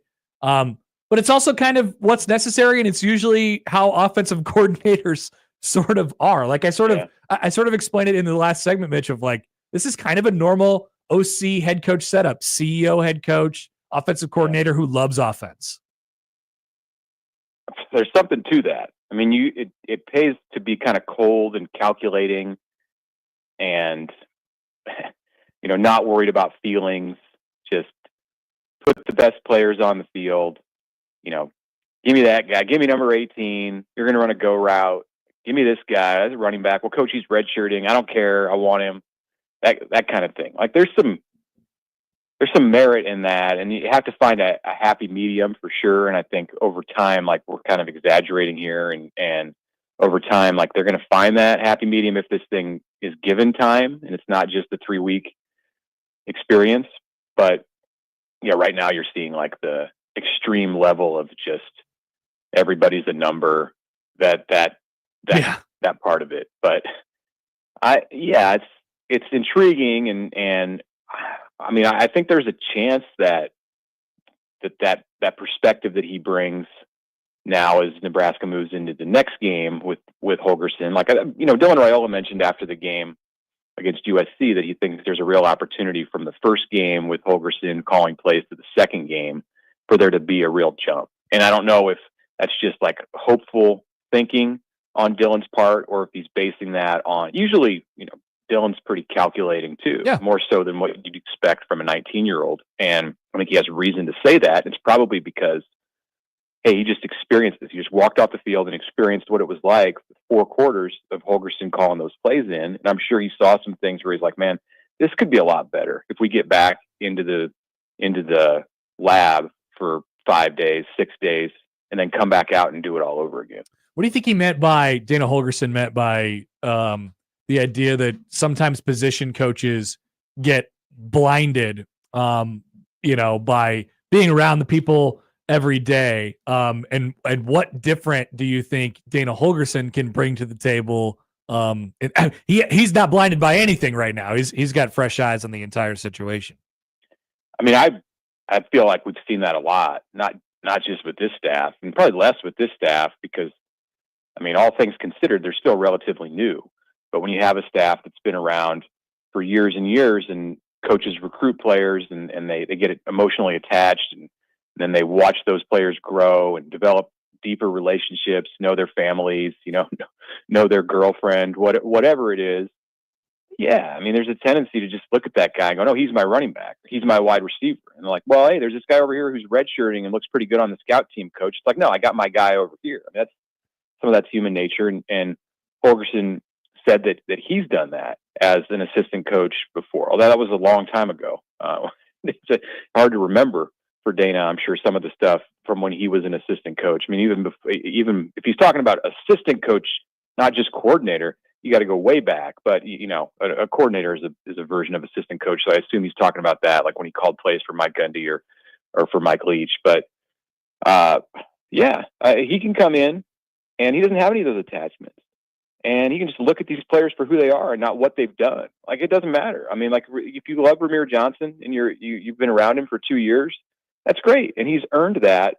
But at the same time, like, what can you give Nebraska football right now? Is there somebody who's not playing that can bring more? Maybe because the player whose experience is injured, or he's lost a step, whatever it might be. In the case of Gabe Ervin, and obviously Nebraska's not playing Gabe Ervin a lot, so that's a bad example to use. But maybe there's somebody who's, you're in this point in the season where just about everybody can play, and you're not worried about red shirts. I mean, there's very few players who are sitting at that like 2 or 3 game threshold, and even if they are, they've got 1 more left or 2 more left. So get them out there. Whoever's on the roster.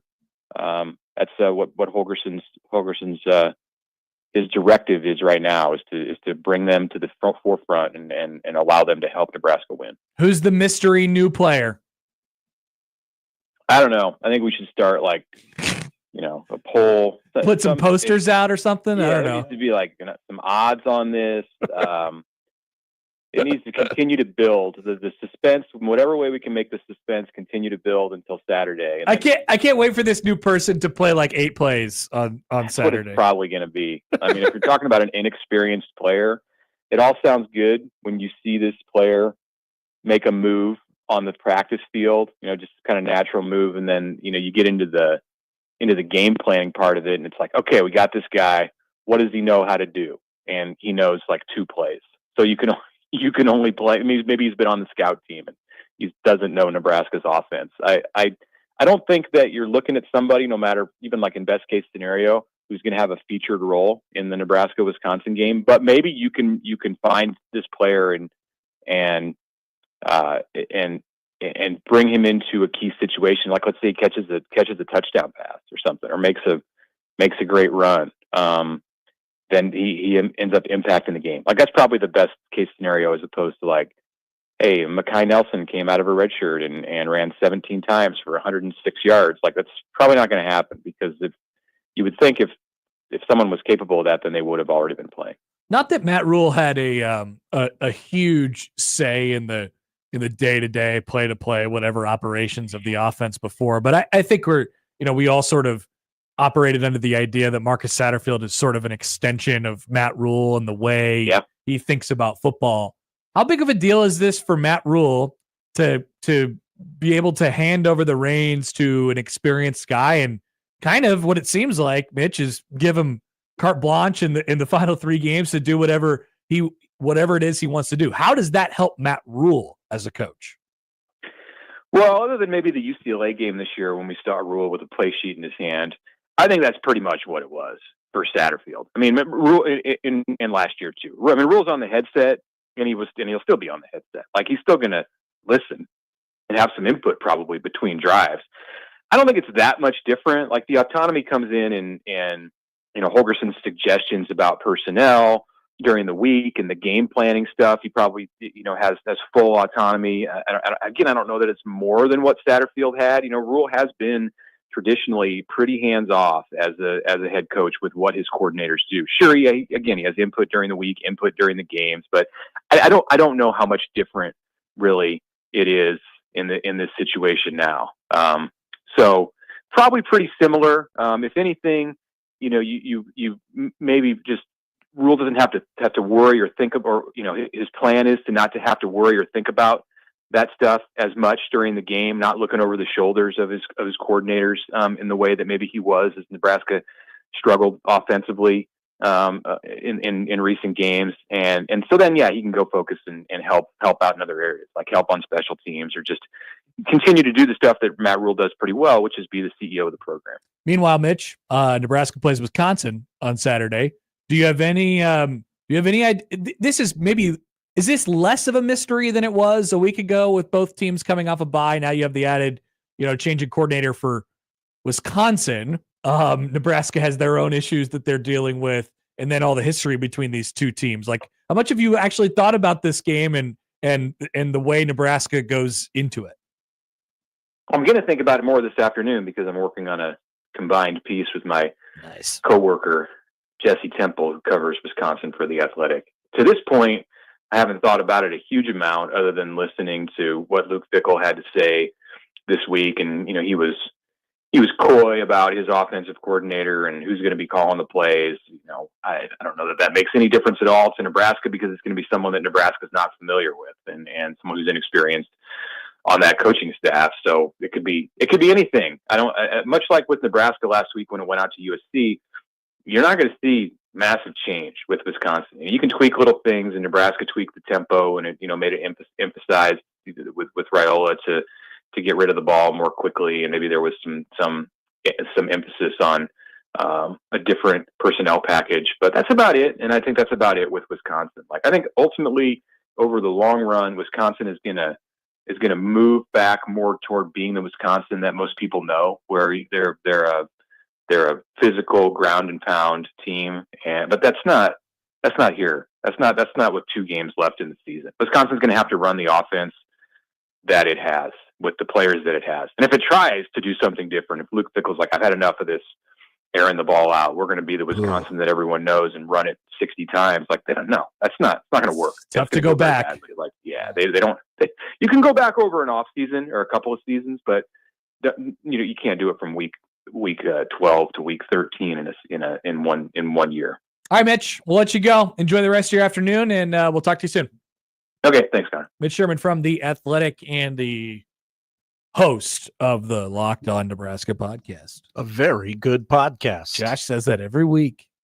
I was laughing during this because we got one of the best texts that I think is just a great text. Oh, okay. I noticed you doubled over. So, you ever watch the television show on HBO called Silicon Valley?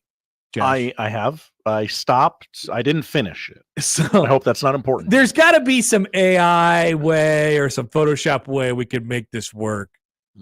But the texter from the 402 says Holgo is like Russ Hanneman in Silicon Valley it's a new CEO. They've got this new CEO for their company, their small company, who's run by a bunch of coder nerds, right? Mm-hmm. And new CEO comes in, he gets out of his like Corvette or his Maserati or whatever it is. He hops out and he takes a look around. He sort of is like looking at each of the people, and he looks at the one guy, Jared, who's the tall, skinny guy. Uh-huh. And he goes, "This guy bleeps." Mitch Sherman. That's Dana Holgorsen. This guy bleeps. He looks at Dylan Rose like, this guy. Yeah, I like that.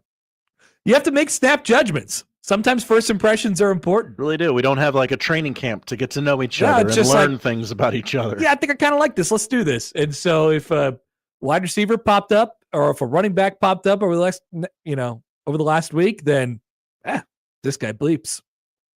I like it. All right, we'll be back. Josh has the odd news. Don't forget to get your opinions in. We'll open that up coming up in just a couple minutes. Odd news next on 1620 The Zone.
And now we've reached the point in the show where Josh Odson reads the peculiar, the bizarre, the comical, the odd news with Odd Son. Odd news, Odd Son. See what we did there? The odd news with Oddson. Odd news, Josh, go. Hello. How we doing? Odd news on a Wednesday. No time for greetings. Tell me the odd news. We go to College Station where Mike Elko said something stupid. You want to hear it? I do. Okay, it's quicker than reading the article. Funny. Here we go. Let's unmute the Twitter. 30th, it was announced. Here we go. There's already so much talk about November 30th, it was announced as a night game today. How do you deal with that with your guys and saying, hey, we still have something ahead of us at Auburn, or is that even a big issue with your team? I don't think it's an issue. I think when you're in the situation we're in, it's easy to focus on the task at hand. I think, those big games earlier in the year, maybe you look ahead. If we didn't have that stake, what's at stake? Maybe you would worry about it. I think our focus is single-handedly on on Auburn right now. Oh no! Disaster! Oh no! Disaster! I didn't mean to do that. Freudian slip. Whoops. That's okay. Yeah, it happens. We go to bulletin board material for Auburn, though. That's right. Oh no, bulletin board material. Oh, I'm so scared of bulletin boards. Now Auburn's going to want to win the game. They didn't before. Sickos. Portugal is where we go next. Connor, this is a plane story. Plane was grounded for 4 days at a Portuguese airport after 132 hamsters escaped from boxes in the cargo hold. Oh no! Disaster! Officers say the plane was kept at the airport for safety reasons, as the hamsters could pose a risk to the plane's electrical wires. Yeah, they could. Yeah, workers spent 4 days securing the plane for loose rodents. New fear unlocked. And the Airbus A320 finally returned to Lisbon on Sunday. The Airbus A320 Neo. Great plane, great aircraft. Fly it all the time on Flight Simulator. Oh, okay. Well, there you go. Yeah. Well, now there might be hamsters in the cargo hold. Check that before Flight takeoff. Simulator. They don't have those. Can't run those checks. Can't be an accurate simulation then, can it? Guess not.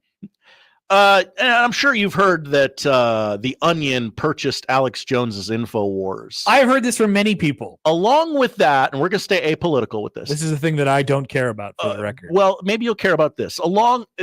The assets of InfoWars now belong to The Onion, and they're sharing the domain names that Alex Jones is sitting on that he never really used. All right, here we go. AmericaSmasher.com. Love it. ArnoldExposed.com, .net, and .org. Yes. AsiaWars.com. Yes. ConspiracyFact.info. Yes. Conspiracy fact. CookingMemes.com. DonaldMcRonald.com. Oh, wow. That's just smart business. It is. Don'tBeGoogle.com. Interesting. FluorideCleanse.com. If you remember, he believes the fluoride is turning the frogs gay. So for each of these things, he had like a fully hatched idea and decided to take out a domain name for all of them. FreedomNugget.com. GoblinLove.com. Oh my God. This is are you sure this is real? I'm that's what I'm being told. I'm not bragging.news. JoeRoganExposed.com. That's funny. NewWorldOrderZombies.com. TheInfoPimp.net. And finally, the one I believe to be the funniest, SucculentDinosaur.com.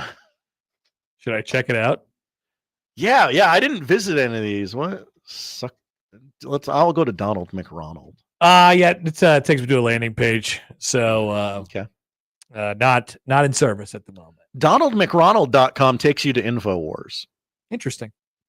Okay. Wow. What great odd news. Oh, wow. Breaking news. World War III has begun, according to InfoWars. Huge news. Stay tuned for more. Big if true. Get in your opinions. I have an opinion. Coming up next on 1620 The Zone.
This is the I Have an Opinion song. Haven't done an intro yet.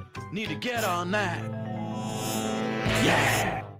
You know, if you state in the song that you haven't done an intro, that's right, but it is an intro. So are you effectively saying that that was a placeholder? Because it doesn't seem like it. It feels like it's pretty permanent at this point. Yeah, it's a meta commentary on the art of producing and sports radio in general. Oh, you're saying something. Yeah. Okay. Yeah. I understand. Definitely. I understand it now. All right, I have an opinion. It's our flagship segment.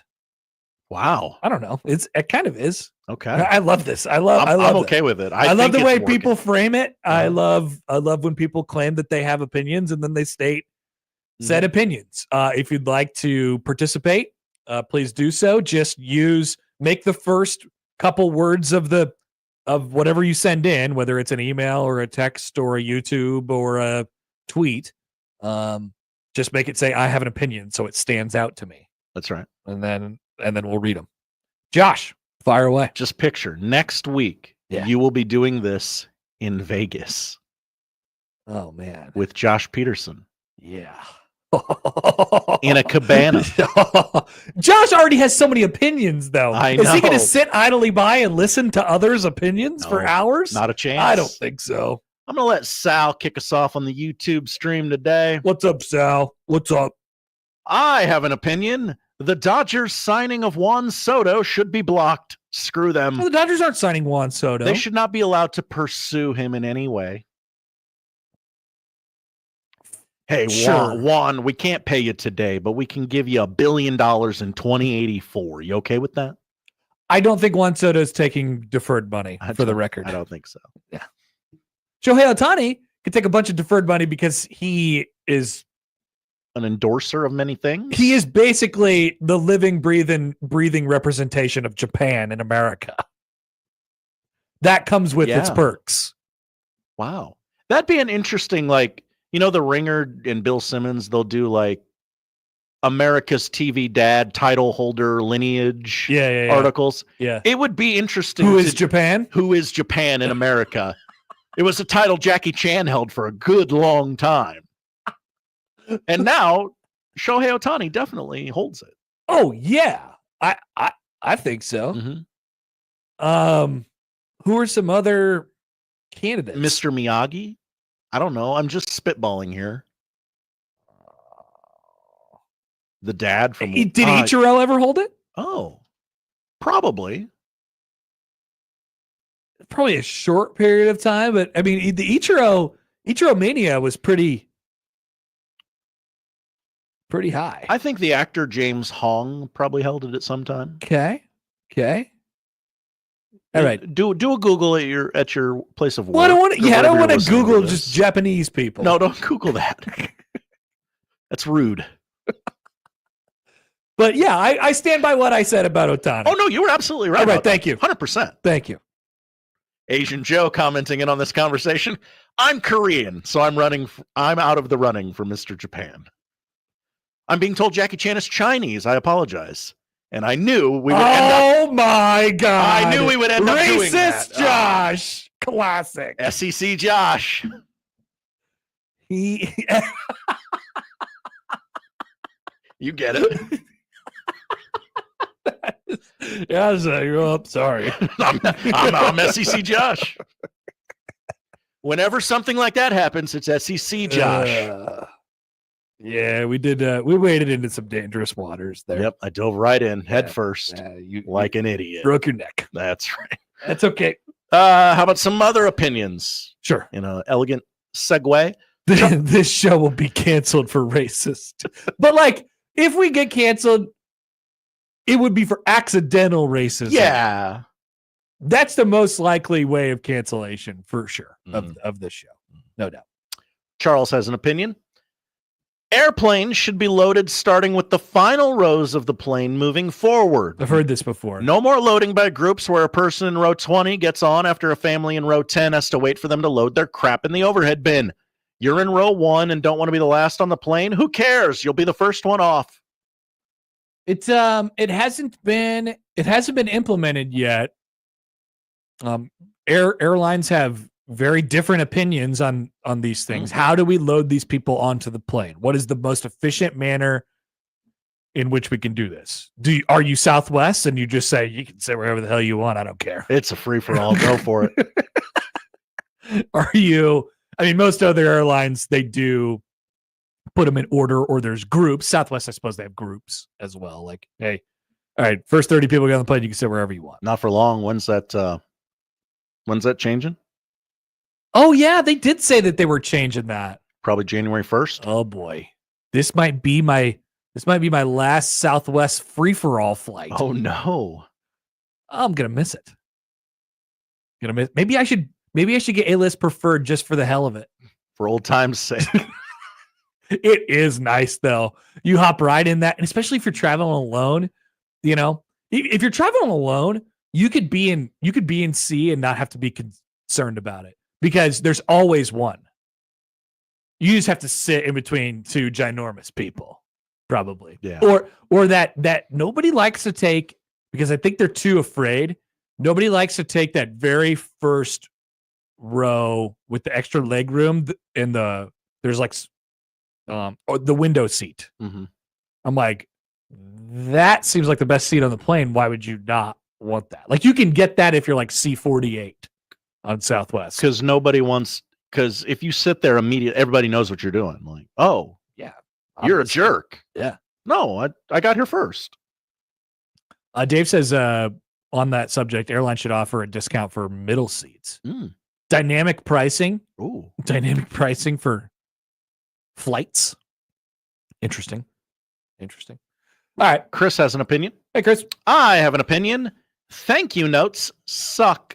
My wife and I got married about a week and a half ago, and we are currently in the process of writing thank you notes. We appreciate the gifts, obviously, but writing the thank you notes is extremely long and tedious. All of this effort will be read and promptly thrown in the trash. As married men yourselves, how long did it take you to complete your thank you notes, and what is the appropriate timeline to get them all sent? Oh boy. So I didn't write very many of them. Maybe You forced your wife to do that? I think we're both we both, there was this sort of mutual handshake, but without a handshake, you know, telepathic agreement of like, this plays to my strengths and not yours. This is not probably going to happen if you task me with it. So it's probably just better off for everybody that, and I'll sign off on them, you know. Maybe I would say that. Okay, you can send it. Maybe I'll have some editorial commentary to make on the card. It's like, hey, maybe she'll sit there and be writing them, and I'll say, hey, you should put something about this in there. You know, I love the blender. The blender's really great. You know, one of those type of things. Oh my God, it's Michael. Michael Severe. Usually when the door opens, it's Chris Prudon. Yeah, I just telling assumed us it about was. I'm sorry. Bye, Michael. Thank you notes, in or out? Oh yeah. Oh yeah. We just had graduation and all that. We wrote probably 100 thank you notes. Okay. Yeah, Michael loves thank you notes. He's a nice guy. There you go. What a great guy. My mom is like, that's one of her core beliefs is you should send a thank you note. Yeah. And you should send it when I come over for dinner on the weekends. Yeah. There's a thank you note in my mailbox on Tuesday. My wife's family is big time into it too. It took me and my wife. It is nice to get them though. 6 months. What do you think about getting thank you notes? Love the thought. I do too. But I do immediately throw it in the trash. I don't care about like the wedding present thank you note. Like that's actually the least important thank you note. Mm-hmm. But if I get a surprise thank you note, yeah, I'm like, wow, damn, that's a great touch. Good take. Great touch. I think receiving a surprise thank you note is pretty impressive. My mom was mortified that 6 months after our wedding, we had not done our thank you notes. Are you kidding me, Josh? You have brought shame upon our family. You're my son. Yes, I realize that. Yeah. All right. You want me to get to some texty text? Yeah. What do you got there? I have a long list. Oh, no. Well, that's probably good. Long list.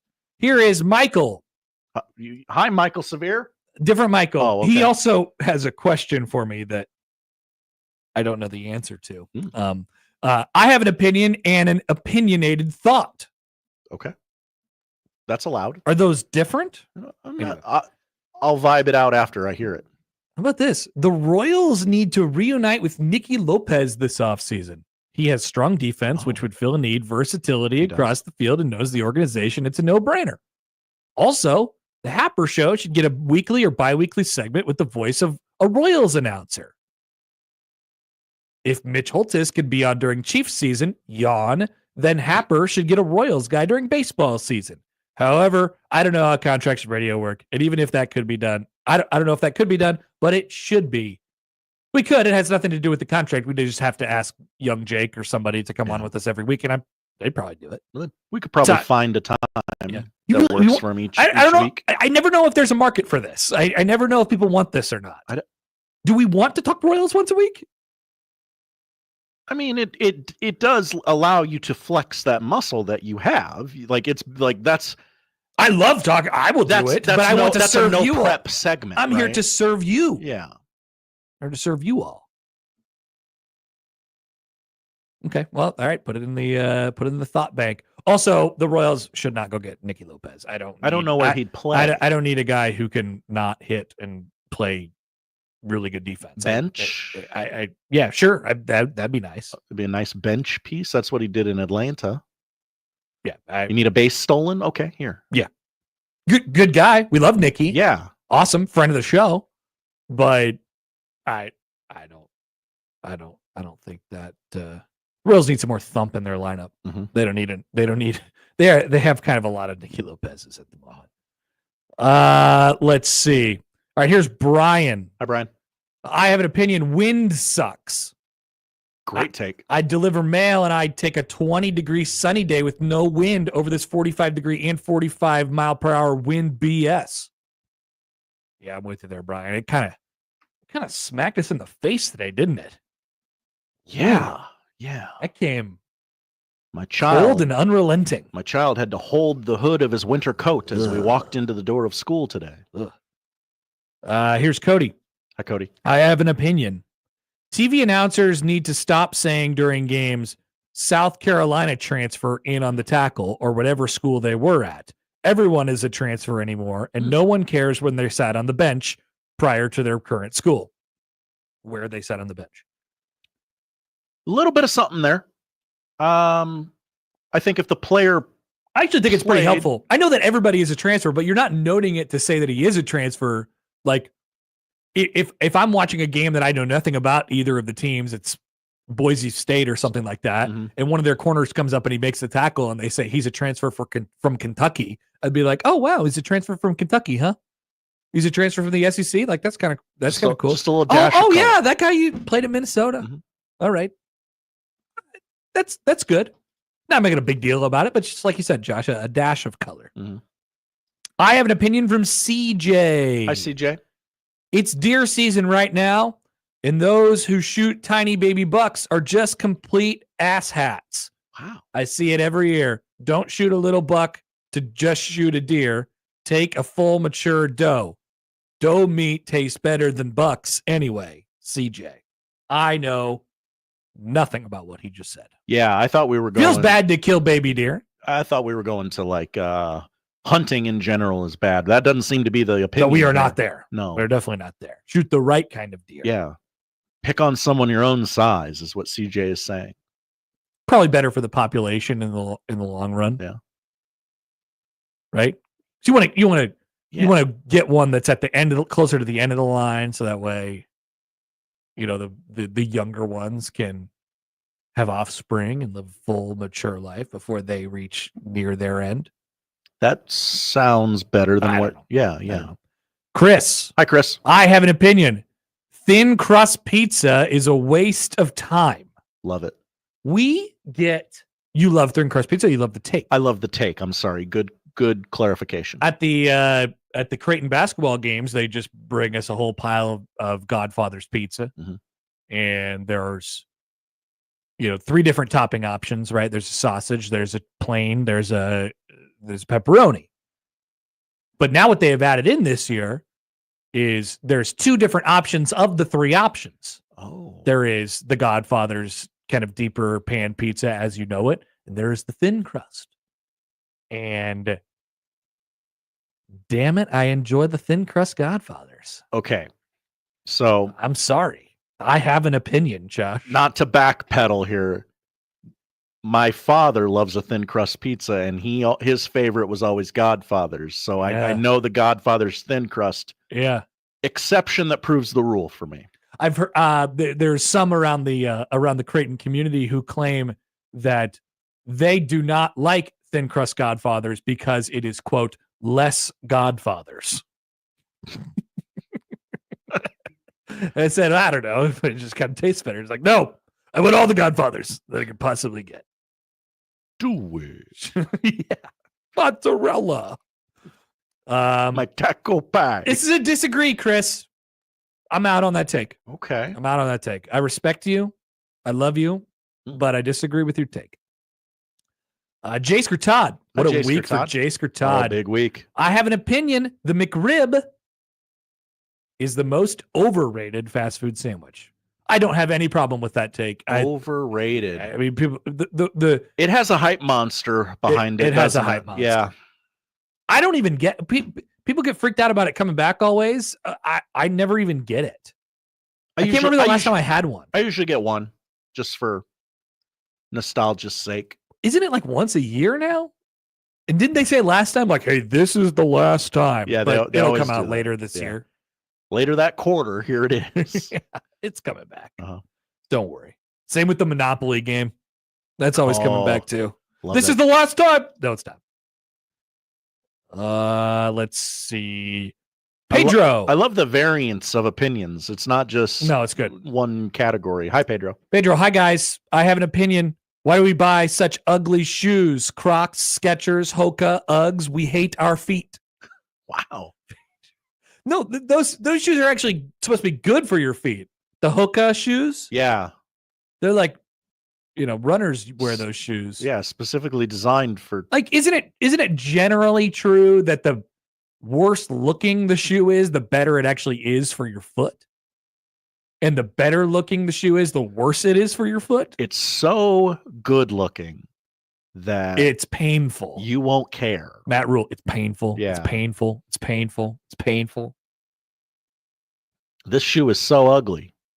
It has to be good for your foot. We're daring you to wear it. There's a line for me. I like to be able to find the right mix of comfort and shoes that look good. There's a rubric. I won't buy a shoe that, in my opinion, looks bad just for comfort.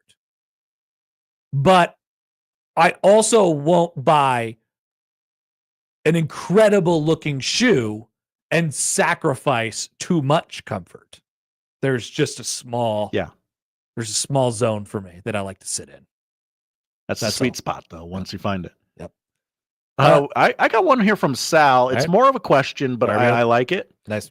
I want to hear Josh and Connor's opinion on who is the radio personality at 1620 that will sour on the sitting Nebraska coach earliest. Josh Peters. Always is. Always.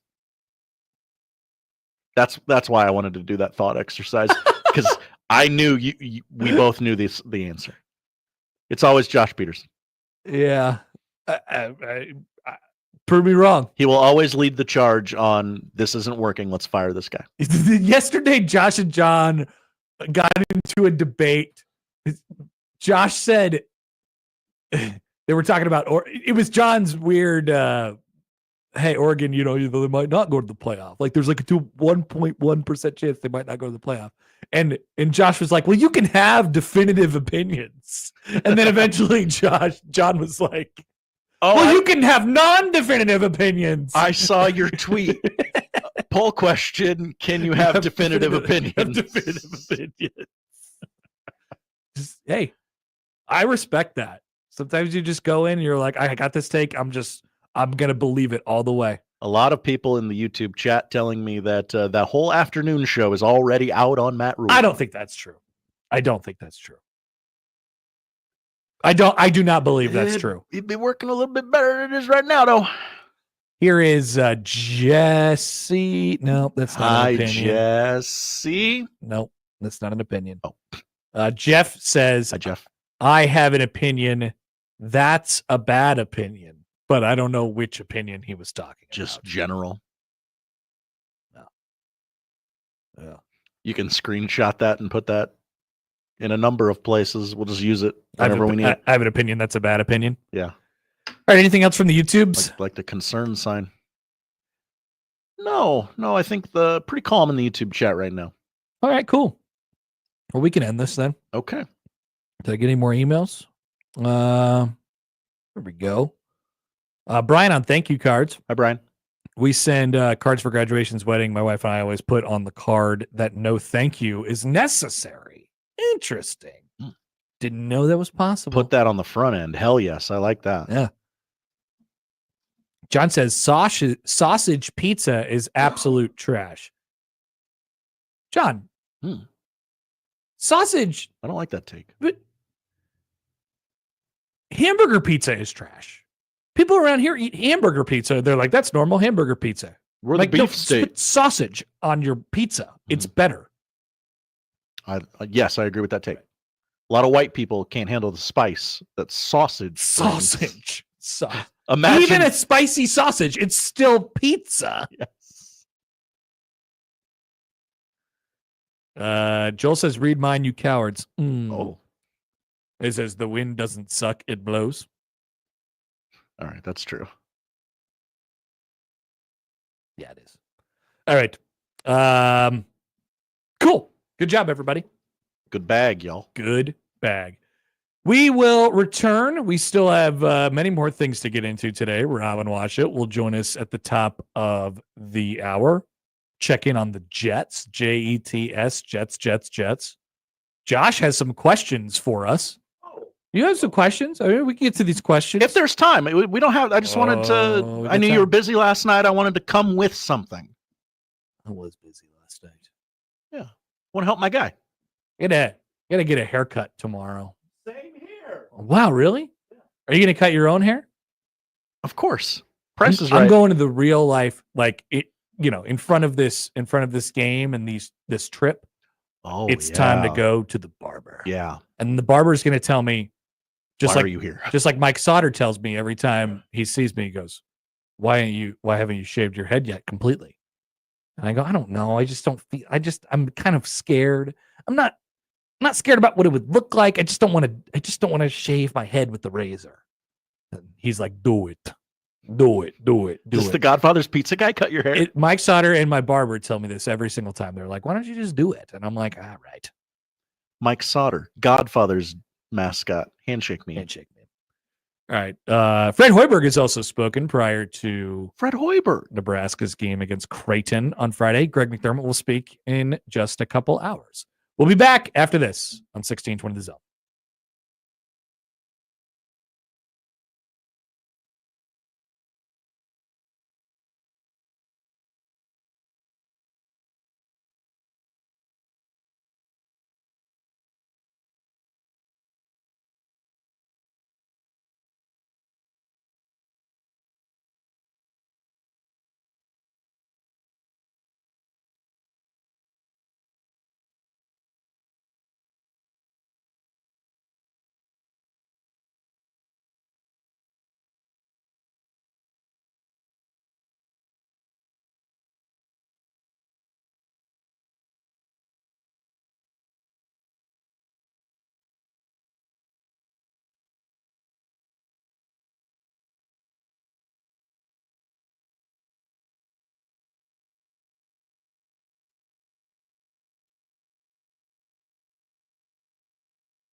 He has the latest sports news, expert analysis, award-winning commentary, and a pocket full of cabbage. Can you give us an indication why? Just in case there's a sauerkraut emergency. Let's get back to the Connor Happer Show on 1620 The Zone.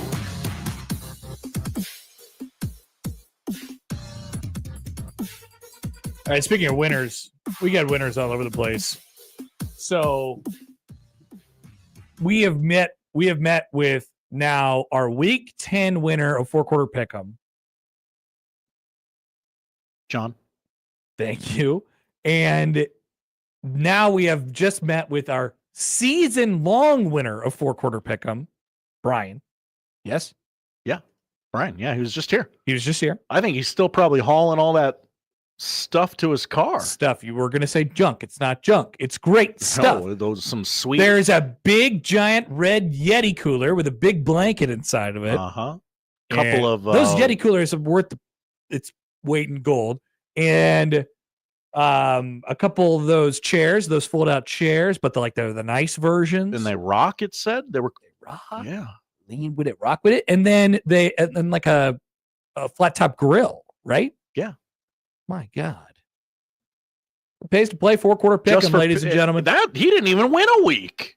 He won the whole thing. He won the overall. By the way, we didn't announce our 4-quarter pick'em standings for the year. Oh yeah, you and Nick were right at the fighting neck and neck for the lead at last report. How'd you guys finish? At last report, that was probably about 5 weeks ago. Things have fallen off, and you're about to find out on Friday that things have really taken a dive for me in our picks. Your boy's down bad. I went 0-6 against the spread this past week, and I'm ashamed of it. That's bad. Help me. And they fell off in in just straight up picks as well. Our winner in office, John Bishop. John Bishop. This had to be John Bishop. That guy loves football. 10 games a week for 10 weeks. John went 72-27. That's pretty good. Now, it's not like the last place team was the Chicago White Sox here. I was not the Chicago White Sox. No, you were a wild card contender, Josh. You were in last, along with Mr. Grimm. Well, I was doing a bit. Okay. You both finished 10 games out of first place, 62-37. No, I was 2 games above you. I had to protect all the fragile egos in this building by finishing last. It just really hurts me to see John and Josh right at the top. It's just not right. Those guys know football. I guess that's why the season doesn't end in week 5. Well, we'll get them next year. I thought we had a good run. We had a kind of like a Royals-like run this year. Kind of surprise, out of nowhere. Had some great stuff, some high highs, some low lows. Made the playoffs, got bounced in the first round. What are you going to do? By the way, another thing that Brian passed along to us, he said, here's what you should do. You should have that Royals guest every week during the season next year. Hello. All right. That's all I need to hear. And he said, you should talk about Creighton volleyball some more. And I said, wow, should I? They are awesome. I have had the joy of my life being around that team. It's been awesome. The joy of your life. That's probably a little bit. You are married with child. That's probably a little bit. Okay. A little bit too much. Okay. Probably laid it on a little too thick there, but 18 in a row. A lot of fun, John. Have you ever been to a Creighton volleyball game? I have not. I can't get in the building. Okay, yeah, that's the problem. So that's not me doing a thing either. Like they win. They win every game. They win all the time. They sweep every game. But their crowd is incredible.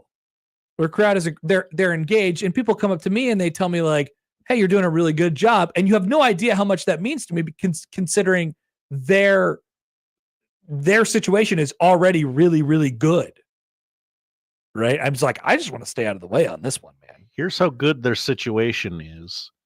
In Big East play, they have dropped 2 sets, both of which to Marquette. Oh, yeah. I was at one of them. They have not played a fifth set since September 15th. Hey, what's 72 plus 27? 72 plus 27. That would be 99. Each of our totals add up to 99. What happened? The one game got that's right. Got banged because of weather. That is right. That is right. It was like a wasn't it like a Jacksonville State or something like that? Yeah. It was the right. the weirdo game of the week that's always in there. Like, oh, you don't know anything about these two, so pick one. And it got banged because of the hurricane. Yeah, that's right. People forget about the hurricane. Hey, let's check in on the New York Jets, Josh. Okay, love talking about the New York Jets. We do it so much. We do. Probably too much. We'll take that. I expected a wind down here. Jets owner Woody Johnson suggested benching Aaron Rodgers in September. Sources. His first and last name are a euphemism. Nice. This is from Diana Rossini and Zach Rosenblatt of The Athletic last night. Zach Rosenblatt, friend of the show.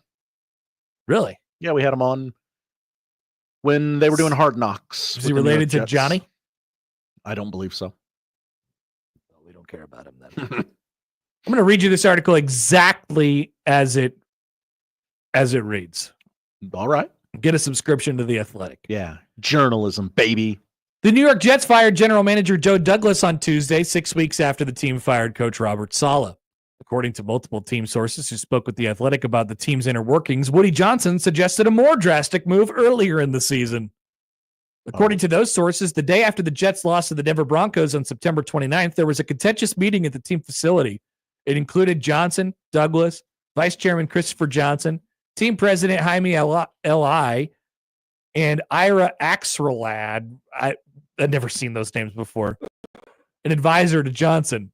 It also included a group of coaches, Saleh, offensive coordinator Nathaniel Hackett, then defensive coordinator Jeff Ulbrich, and special teams coordinator Brant Boyer, among them. The coaches had been called in to explain what happened in their units during the 10-9 loss to the Broncos. During the team meeting, Johnson suggested to the coaches that they bench Aaron Rodgers. The team was 2-2 at this time. In favor of Tyrod Taylor, because he felt Rodgers' performance was holding the team back. The coaches and Douglas, stunned at the suggestion, talked him out of it and convinced Johnson to stay the course that benching Rodgers with his pedigree 4 games into the season would probably not sit well with the locker room. The coaches also felt it would embarrass Rodgers. The idea of benching a future Hall of Famer sounded so absurd that one coach asked whether the owner was serious. Multiple sources from that meeting believed he was. Johnson, who calmed down that day, did indeed set the tone for what happened a week later, October 8th. Johnson made the decision to fire Robert Saleh without consulting his general manager or anyone else in the organization for that matter, and now has fired the general manager. Yeah. Who is responsible for the Aaron Rodgers trade. Who are each of which are responsible for telling Woody Johnson that he should shut up and calm down that day. Well, so now what do you think is going to happen with Aaron Rodgers after the season? Seems highly unlikely. Aaron Rodgers. The Jets, let's just say before we talk about it, because I know we're going to end up talking badly about Aaron Rodgers here. Okay. It'll happen. It just does. We should say this first. If it's not painfully obvious as to why the Jets have been such a horribly run organization for a long time now, here it is. You have your evidence. And this is pretty much the case in, this is almost the case in every poorly run NFL organization. The owner has too many opinions about football, about what he thinks should happen, about a variety of different things, putting his people in bad positions. And I mean, it makes sense. The owners are most of the time really, really rich guys who decide they want to ignite their passion project and own a football team or own a basketball team. Nice little toy for them to play with. Or own a baseball team. And guess what? You want to do with that toy when you buy the toy, Josh? You want to play with it. That's right. Exactly. You want to mess around with it. You want to rip its arms off. You want to tape them back on. Doing the mess around. You got a new Hess truck. You want to smash that thing into another Hess truck, right? This is what. Oh my God, we're on fire! Oh my God! Meat wagons. All right, so this is what owners do. This is what owners do. They meddle. There are some that are worse than others, and this one seems pretty bad. Anyway, on Aaron Rodgers. He has not thrown for 300 yards in a game this season. Yeah. Breece Hall has only ran for over 80 yards in a game once this year. He actually had a good game this past week, didn't he? 78 yards. Good job, Breece. He caught a touchdown. He ran a touchdown. He did touchdowns. But they should do more touchdowns. This is a poorly run organization that now is left with I mean, it's guts basically, right? They fired their head coach. They fired both of their coordinators. They fired their general manager. They have a 40-year-old aging, decrepit quarterback who's coming off of an Achilles tear. This organization is a husk. It's nothing. Yeah. And look who's standing at the top. It's the guy who just messed around and lit his truck on fire. Aaron Rodgers needs to call. Oh my God. Rodgers needs to call his buddy RFK and say, look, you got to get Woody to be an ambassador to something again because I need him out of the halls here. You see how I navigated that very nicely? And your family is screaming, oh my God, we're burning alive. I can't feel my legs. All because you wanted to save a few pennies? Get out of my office. Do you validate? That's a summer idea. We do a dramatic reenactment of scenes from Tommy Boy. Could we please? Yeah. Could we really? I mean, you're the executive producer, right, Josh? Yeah. Could we please do that show, please? Absolutely. All right. College World Series show. Can we mark it? Can we put it on the list right now? Put it on the list. Can you put it on? All right. Set the calendars. When's the College World Series this year? 2025 College World Probably starts Series. the 14th, right? Looks like Thursday, June 12th is open practice day. That tells me nothing. So Why would I? Friday the 13th. Okay. So we Friday start the 13th? Friday the 13th. I'm going to be doing games that weekend, and then I'll probably make an appearance at the Village on like Monday, Tuesday, or Wednesday. So I'm just going to put it for Tuesday, June 17th. Love it. I'm going to say, do a dramatic scene reenactment. This is happening in real time. Tommy folks. Boy at CWS. Bang. Done. All right. It's scheduled. Just 2 days Boom. after my first Father's Day. Oh my goodness. Oh my God. What a momentous occasion. All right. We are back after this. Actually, I have a reminder for you first. It's this week's Zone Deal. It's to Le Voltaire, locally owned French restaurant serving the Omaha community for 22 years with their unpretentious down-home cooking, serving classic French dishes, handcrafted cocktails, and more. This week's Zone Deal. Get two $25 vouchers, which is a $50 value, Josh. Thank you, for just $25. On sale Friday at 9, 1620thezone.com.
All right, big weekend coming up. Rivalry Day is Friday. Yeah. Creighton, Nebraska, men, women, and the most important voice of all, yours. You can tune into our coverage, of course, all day long on Friday, where we'll talk plenty about Nebraska football and their game against Wisconsin, but also preview Creighton and Nebraska. Our coverage of basketball on Friday begins with the women's pregame show at 3:45 here on 1620 The Zone with our own Josh Peterson on the call. And then there will be analysis, pre- and post-game shows in between, and then we'll get it off to John down at the big arena for men's basketball tip-off at 7 o'clock. All of it on 1620 The Zone. Speaking of things that are on 1620 The Zone, Big Red overreaction. BROR. Bror. Coming up Saturday evening, probably around 6 o'clock. I will not be able to make the Grand China Buffet this week should Nebraska beat Wisconsin, Josh, because I'll be too busy hanging out with all my great friends and you at Cross Strain. Wow. Hopefully, I'll be boots on the ground calling in to Big Red Overreaction saying, Connor, I'm here live at the Grand China Buffet, and it is pandemonium. Are you going to talk about in your hype speech again the Grand China Buffet and how we're going to meet me at the Grand China Buffet? Do we like that? I'll keep doing it. I think that gets kind of old after a little while. Okay. I'm starting to think Nebraska could win. Ooh, you're talking yourself into it? Yeah. They have the stability. They have a longer tenured offensive coordinator. That's right. People forget. / they have an offensive coordinator. That's true. Which is nice. But apparently Wisconsin has one. They're just not telling us. Mm-hmm. I guess it's different. I don't want you pointing fingers. Either way, longer tenured for sure. So maybe they have a distinctive advantage. Something to think about. That's right. Big Red Overreaction Saturday evening from Cross Strain. Josh and I will be there hanging out, taking your calls, and mingling amongst the people and sampling all of the Cross Strain offerings. Oh my goodness. We have to do this on Wednesday next week. Is that right? What? Do what? The predictions and the bits and Thursday's Thanksgiving of next week? Yeah. Oh my God. I haven't even thought about next week. Right? I don't. Yeah, we'll get there. We'll cross that bridge, I guess. That'd be nice. It'll be nice to have to stuff 5 days into 3 next week because we'll be occupado with some other things. Yes. You will be. Yes. Not everyone's going. Josh, I'd like to read you. I'm going to ignore that, and I'd like to read you a portion of Mitch Sherman's article. Oh yeah, please. From his dispatch on Sunday after Nebraska played USC. Is it the end? You tell me. I'll read it to you. Okay. Oh, is it the end of the article? Mm-hmm. Yes. Yeah. Okay. It is. In finishing against Wisconsin and Iowa, unless Nebraska finds a way to shake free of its swoon, there's no helping this program. It must help itself. And frankly, that can only happen on a field in the fall. Forget the quick fix. There's no 5-star quarterback prospect on the way to win an offseason hype contest. No coaching change to explore. Rule is still owed $62 million on his contract after this year, so don't even talk about that. The progress evident is no greater in this moment than at the darkest times of the past decade. So what's left to do other than accept your fate as a Nebraska fan? Acceptance is the final stage of grief. Beyond it, on this path, comes an action that's difficult to consider for even the most blank-staring players and fans who streamed out of the Coliseum on Saturday. To move on from Nebraska football. Move on? That's what it says. I mean, he's dead ass right about all the other laying stuff. It on thick. Yeah. There is no savior. That was the part that I read and I went, oh. What about Dana Holgorsen? Oh my, I mean.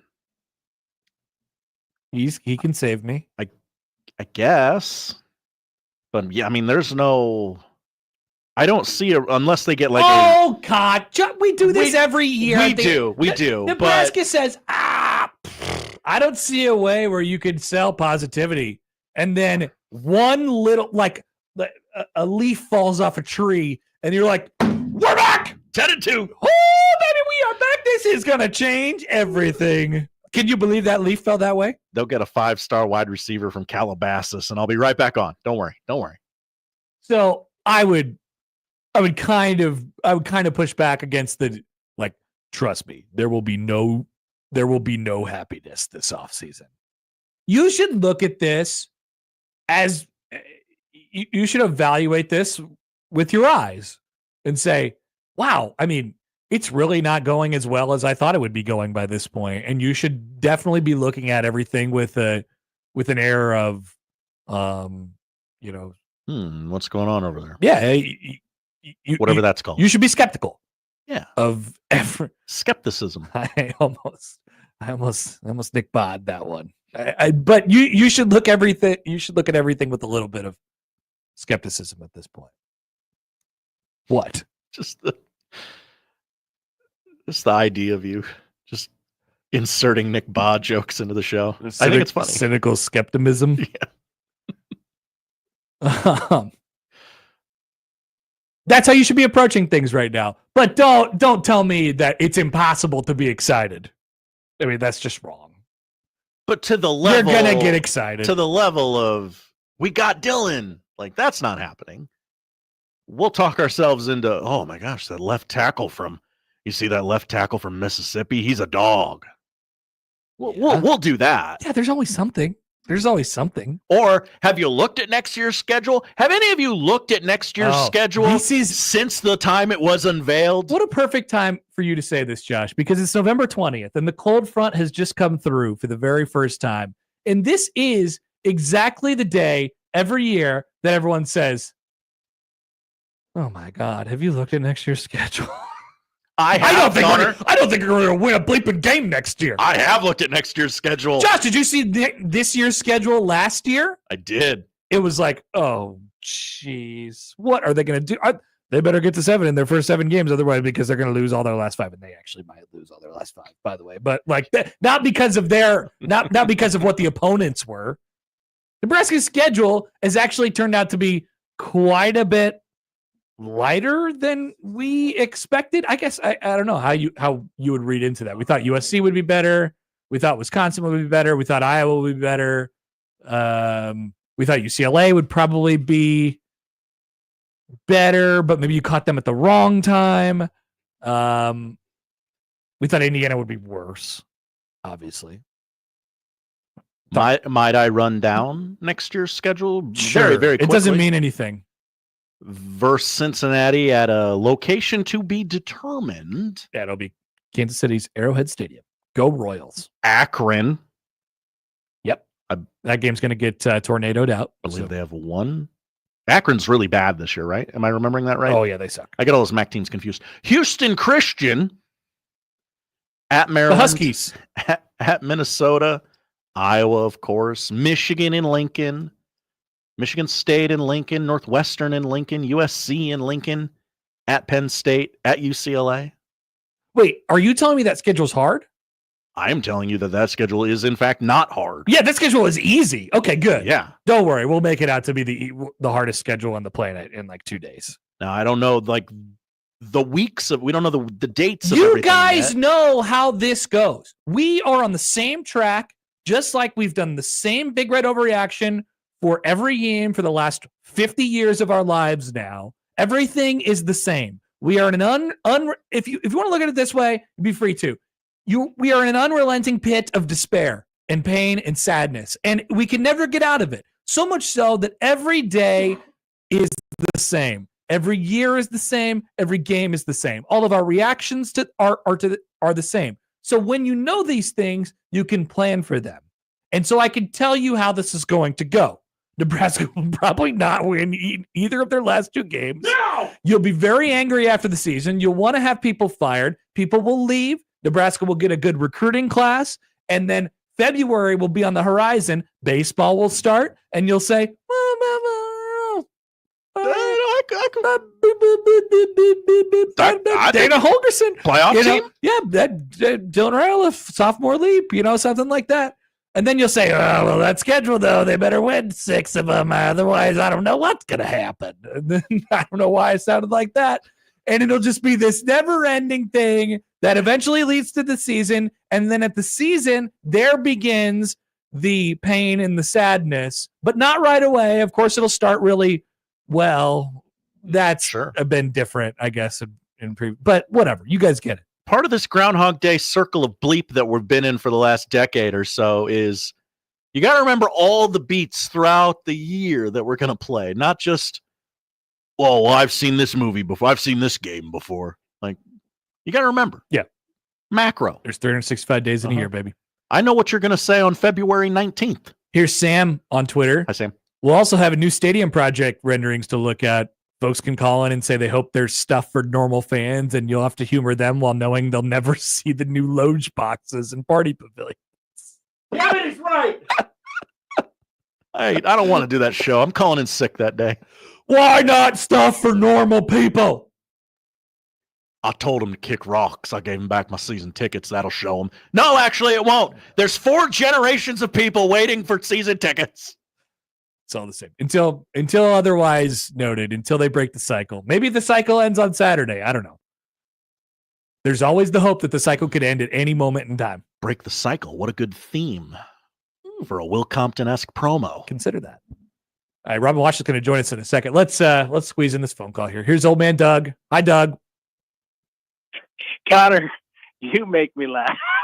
That's good, Doug. Yeah. That's good. It's better than triggering you. I need, actually, no, it's, well, you can, I'm a pretty good example of this. How much longer am I going to pay for big red overreaction and severe overreaction? And if people start falling off, did you guys see the poll that Sam McEwen did on, I'm still calling it Twitter. I'm not going to call it X. That's fine. In regards to, was the bowl game, how important it is to your continued fandom or something like that. Oh, God. And 30, I think it was 34% said very important, and that's the way I voted. 16% somewhat. And this is the sad. Well, it kind of goes. So you're going to be done if they don't win one of these next 2 games. You're like, I'm done. I said I was done and not going to the Wisconsin game, and I'm coming back. That's why your diatribe was making me laugh, because I was thinking of myself. You're like, wait, that's me. Yeah. Dana Holgorsen, we're back. But I think it was 46% said no. I'll always be in Go Big Red. Yeah, there's no way out, Doug. It's just it's death. That's it. But hey, are you the permanent promotion guy at the Creighton games now? Indeed, yeah. Okay, good. I was hoping you weren't just substituting, but you did a good job on that. I enjoy you. I still think you would make a good lumberjack if you put a little bit of plaid on. We'll bring Ethan Rogge back, and you can lead lumberjack night. That was one of the best nights, actually. Were you at that game? Oh yeah. Was it? It was during Rogge's senior year, wasn't it? Yeah. Yeah, lumberjack night. Yeah, I remember that. Yeah. You'd be a good lumberjack. Okay, we'll bring him back. He's not as big anymore, but we'll bring him back, and me and him will go through a 3-point shooting contest with plaid on. There you go. All right. See you on Friday, Doug. All right. Go, Jay. Okay, there he goes. Old man Doug. See, he knows it. Self-awareness is important here. It's like, yeah, I mean, I don't want to, but I'm going to. Yeah, I'll find my way back. Just give me a couple days, hours, minutes. The process for people is different, depending on where you look. Some people are over it right away. Some people it takes them a day. Some people it takes them a week. People it takes them a month. Maybe they'll stop listening to the radio for a little while. Just know we'll be here, and you'll be here eventually. Don't worry. Everyone grieves differently. Yeah. And that's okay. Yeah. It is. If you'd like to commiserate That's what we do from 6A to 6P right here on I like to have a 1620 The little Zone. fun, don't we, Josh? And 6 to 8 when the sports schedule When the allows. sports schedule allows. All right, we'll be back with Robin Washut. We'll get the Nebraska side of Nebrasketball game. The Nebrasketball game. It's called Rivalry Day, Connor, Oh, and you know sorry, you know Rivalry it's Day. called Rivalry Day. Coming up on 1620 The Zone.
the biggest basketball coaching convention of. You work on your skill set. Are you looking? What? You don't want to embarrass? Yeah, I'm talking. What is going on? Robin, are you okay? Robin Washut. Are your kids near you, or what just happened? Husker Online. I took a lot of preparation to make this thing a flawless interview, and clearly I still can't avoid it. Robin Washut. Husker Online. Maybe it was aliens. Maybe it was a phenomenon that we can't explain. The Connor Happer Show on 1620 The Zone. A text from the 402. Husker football is like Hotel California for the fans. You could check out anytime you'd like, but you can never leave. Accurate. Yeah, it is. We'll see. Sad but true. See what Robin thinks of that. Robin Washut of HuskerOnline.com joins us now on the 42 Degrees Source Hotline. Robin, hello. Hello. True or false? Nebraska football is like Hotel California. Nebraska football fandom. For most people, probably, yes. And like you could also reference the Al Pacino, just when I thought I was out. All it takes is just a sliver of hope and optimism. And that, it doesn't take much. That Kool-Aid starts pumping, and it tastes better than ever every time. So somebody texted in, and they were like, well, it's not going to be a really happy offseason around here. I'm like, well, wait till a leaf blows off a tree or something like that, and the tiniest little thing happens. Don't worry, people will be excited. There's always reason to be excited.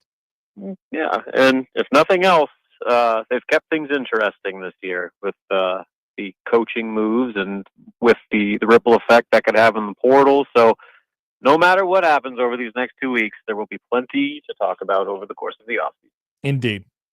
There will be. By the way, okay, so let's just do a football question here first. They say that the biggest jump is from week 1 to week 2. What does that mean for Dana Holgorsen's offense in week 2 for him? Probably just a little bit more familiarity with personnel. Not just seeing how guys play, in practices, but also how they respond in games to what you want to do and just how they execute on the real stage. I think as a coach, that's kind of the biggest separator of all. So, he gave some new guys some opportunities, and some took advantage, some didn't. And I think that's going to kind of maybe influence the game plan a little bit more this week, and then, on into next week as well.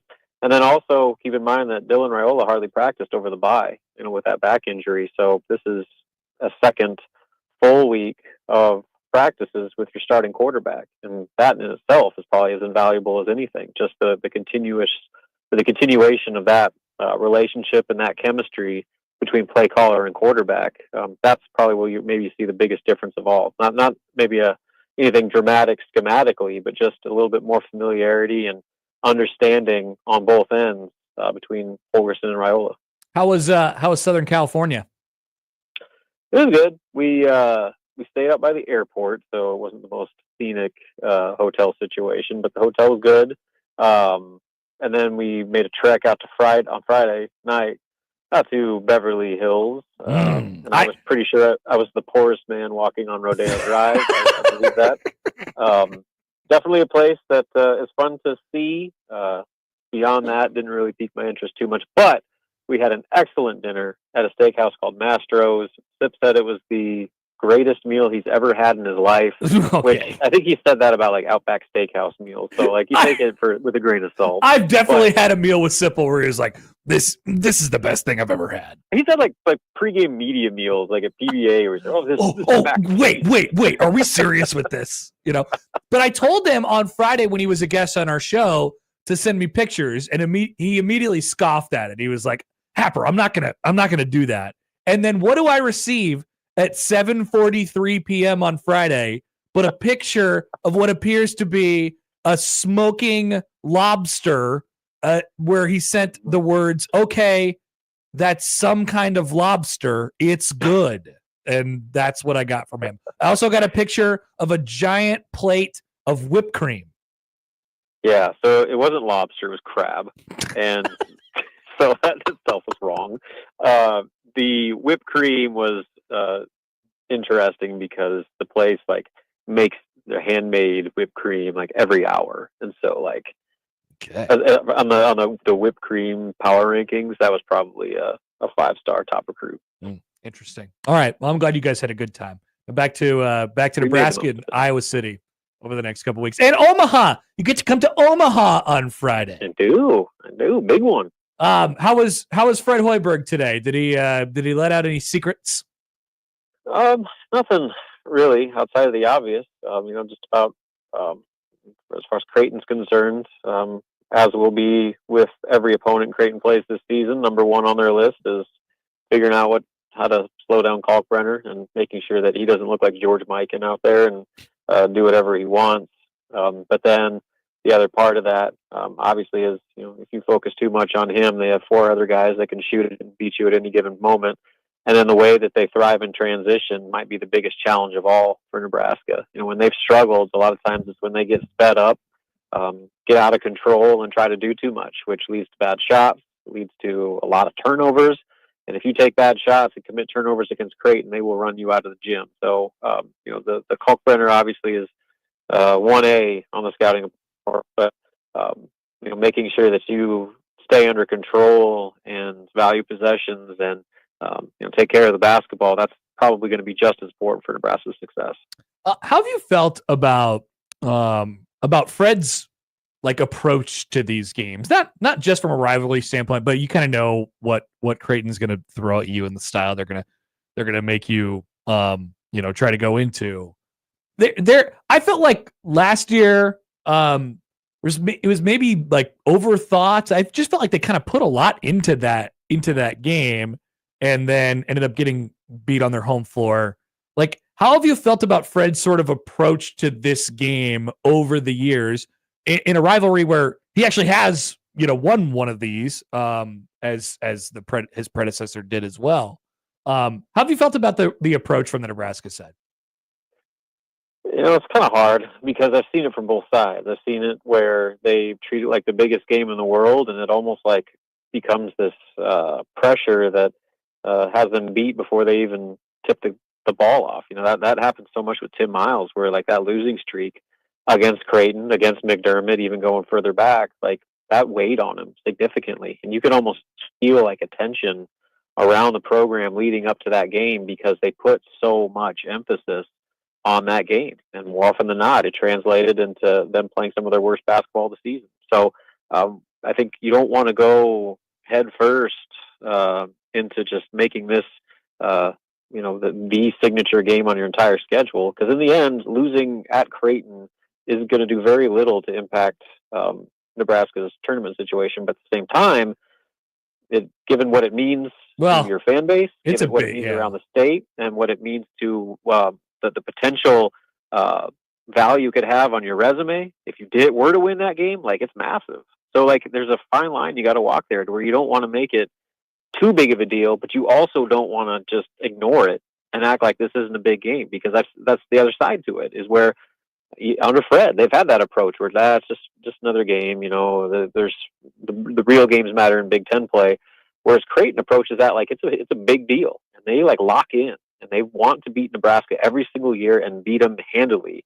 And when they come in with that edge and Nebraska doesn't, it's been bad news for Nebraska. And so the 1 year that they had success, they had a guy in Sam Griesel where that rivalry, he understood everything about it. He had that guy Derek Walker who had been played in that game multiple seasons. He was one of the few guys that ever played Creighton more than twice in his career, and so he understood everything about that rivalry. And when you have those two, or you have two guys like that kind of appreciate what that game represents, that set the tone for them. And I think they went in with the right approach, whereas previous years they've either been on one side or the other too much, and it's gotten them beat.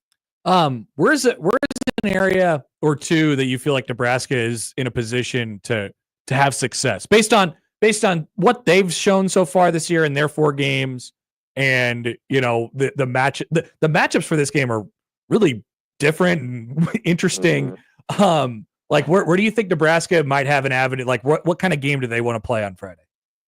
Just like 2 years ago, they're going to want to muck it up, take the air out of the ball, grind out possessions, and just use their physicality. Obviously Kalkbrenner's Kalkbrenner, but they've got 7'1" Braxton Mia. They got 6'10" Berke Bjorkensjol. They got 6'10" Andrew Morgan. So for the first time, they actually have multiple bodies that can go up against him, to where, seemingly every other year they were trying to compensate for a pretty notable discrepancy just in size in the paint. So that will help.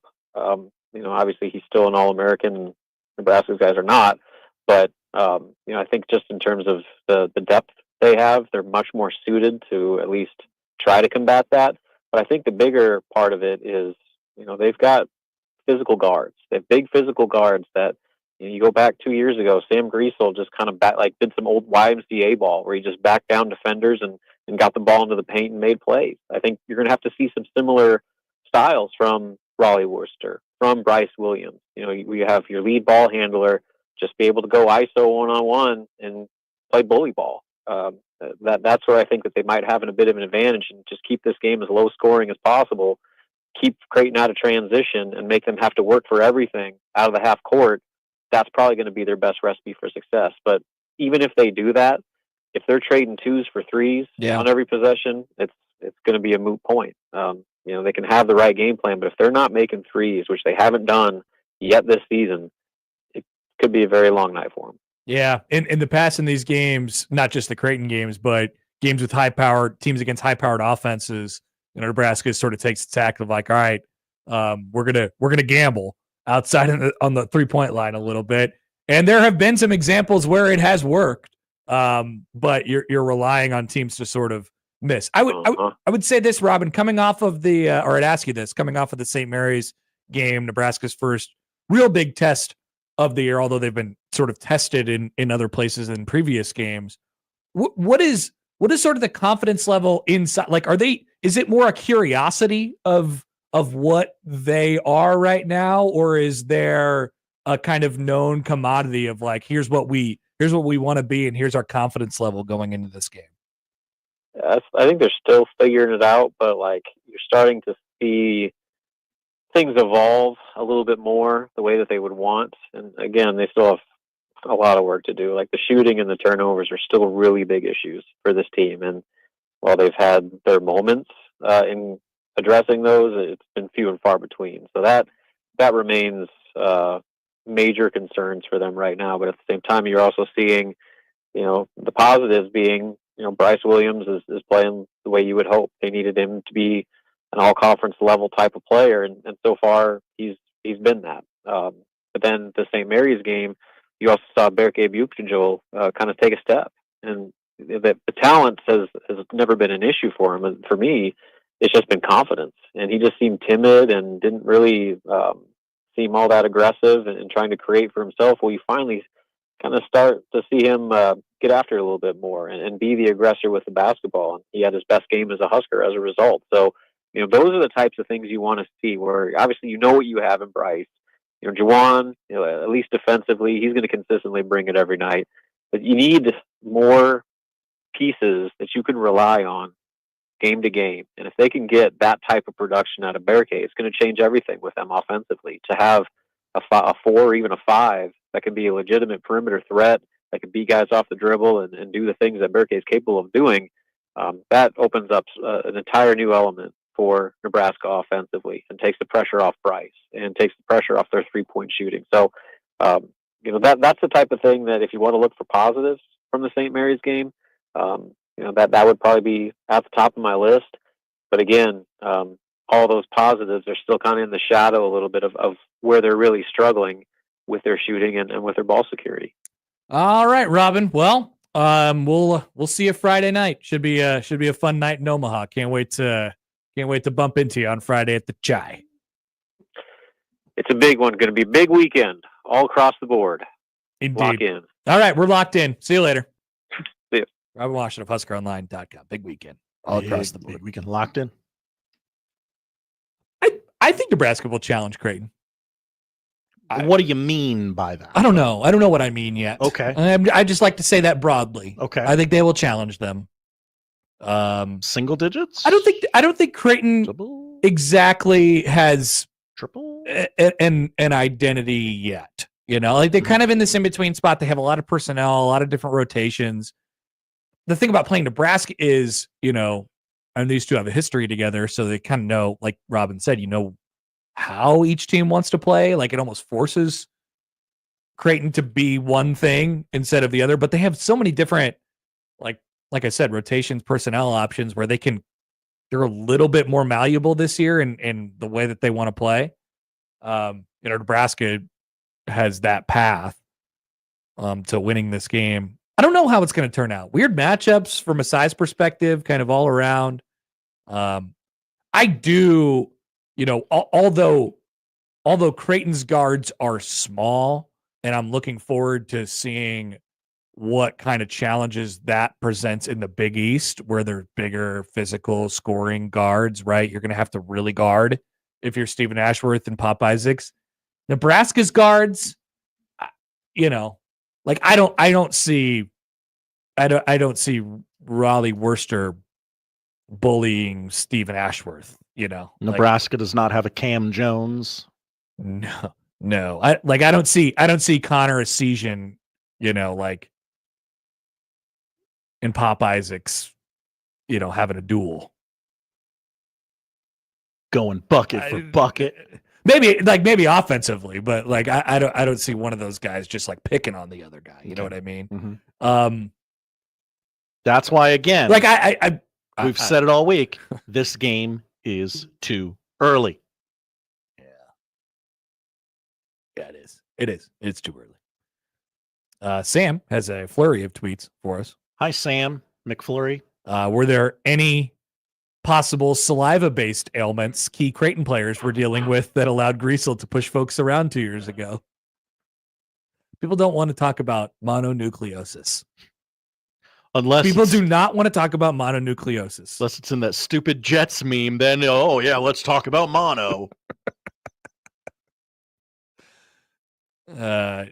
Sam also writes, Creighton doesn't have it figured out yet. Real low floor for the bell curve of how the game could go for Creighton. I think it's against Nebraska. Yeah. You know, one of those type of things. Because, and here's where our dear friend Rob Anderson comes into play. Rob Anderson, best in the biz. Hi, Rob.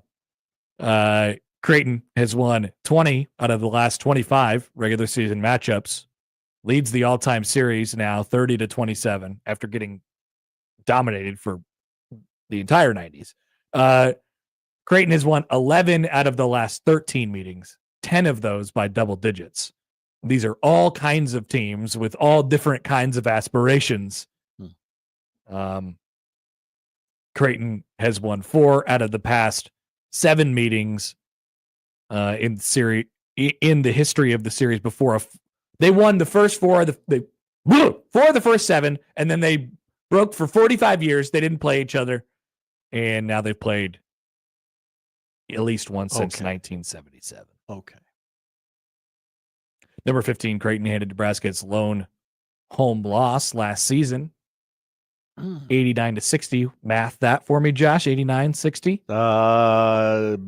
Probably right around 30. 30? I'm just going to call it 30. 30. A lot of people would. Baylor Sharm was blowing kisses and shooting arrows at everyone he could find. Now that guy's a Boston tough guy. Boston tough guy. 2 years ago, Nebraska upset Creighton 63-53 in Omaha, snapping the Blue Jays' 13-game regular season home win streak against the Cornhuskers that dated back to 1995. Mack is 17-5 all-time against Nebraska, and 11-3 as the Creighton head coach, and 4-2 against Fred Hoiberg. Well, that's the Creighton perspective. Surely Nebraska has a bunch of notes, similar notes. Let's see what the Seamus spin is. I love that as a bit. I don't have Seamus notes yet.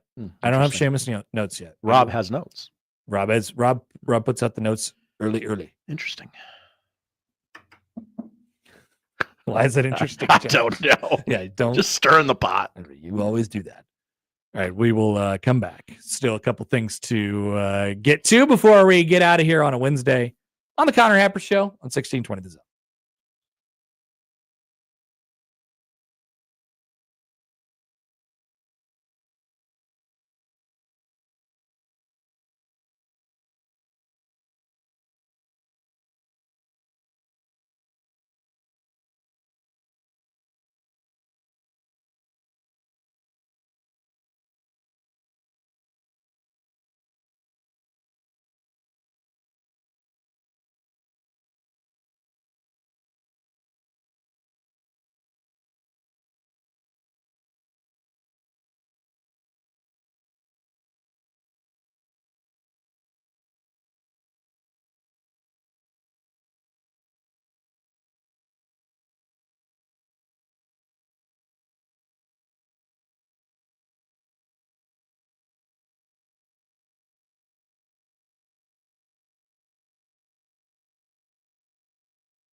An email from John on the Equitable Bank Zone inbox. Hi, John. He has a prediction for every game this weekend. Right? What do you mean every game? Every game. There's a lot of games this weekend. Well, is he grunting the slate? Have I been replaced? Nebraska Creighton basketball men's rivalry edition. Day. You have Nebraska Creighton basketball women's edition. Mm-hmm. You have Nebraska Wisconsin football edition. You have Nebraska Wisconsin volleyball. That's right. Volleyball edition. And then John did include Creighton versus whoever volleyball. The whoever is DePaul. That's funny because, yes, I don't know who they're playing. I know they're playing someone. The whoever is DePaul and Xavier Friday and Sunday. That's right. But they're probably going to win both of those. In sweeps. Yeah.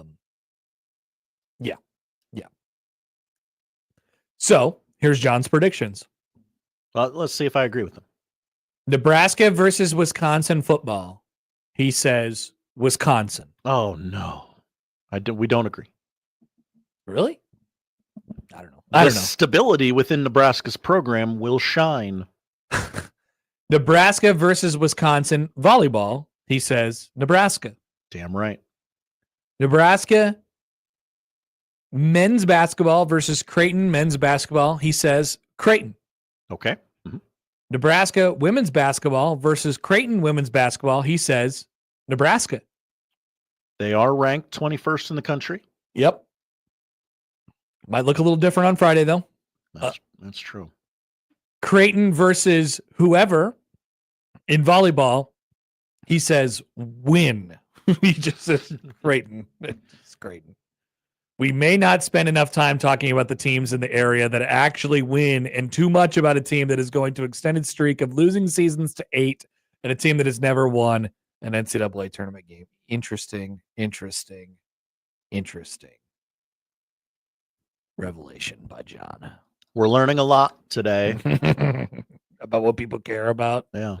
Yeah, apparently there's this whole hive of people who want to hear me talk about the Royals once a week. Which Big is Royals hive. Amazing. Let's do that.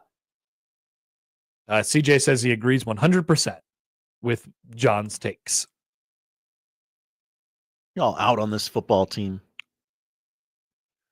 Like I said, I'm kind of thinking Nebraska wins in football. I'm kind of leaning that way.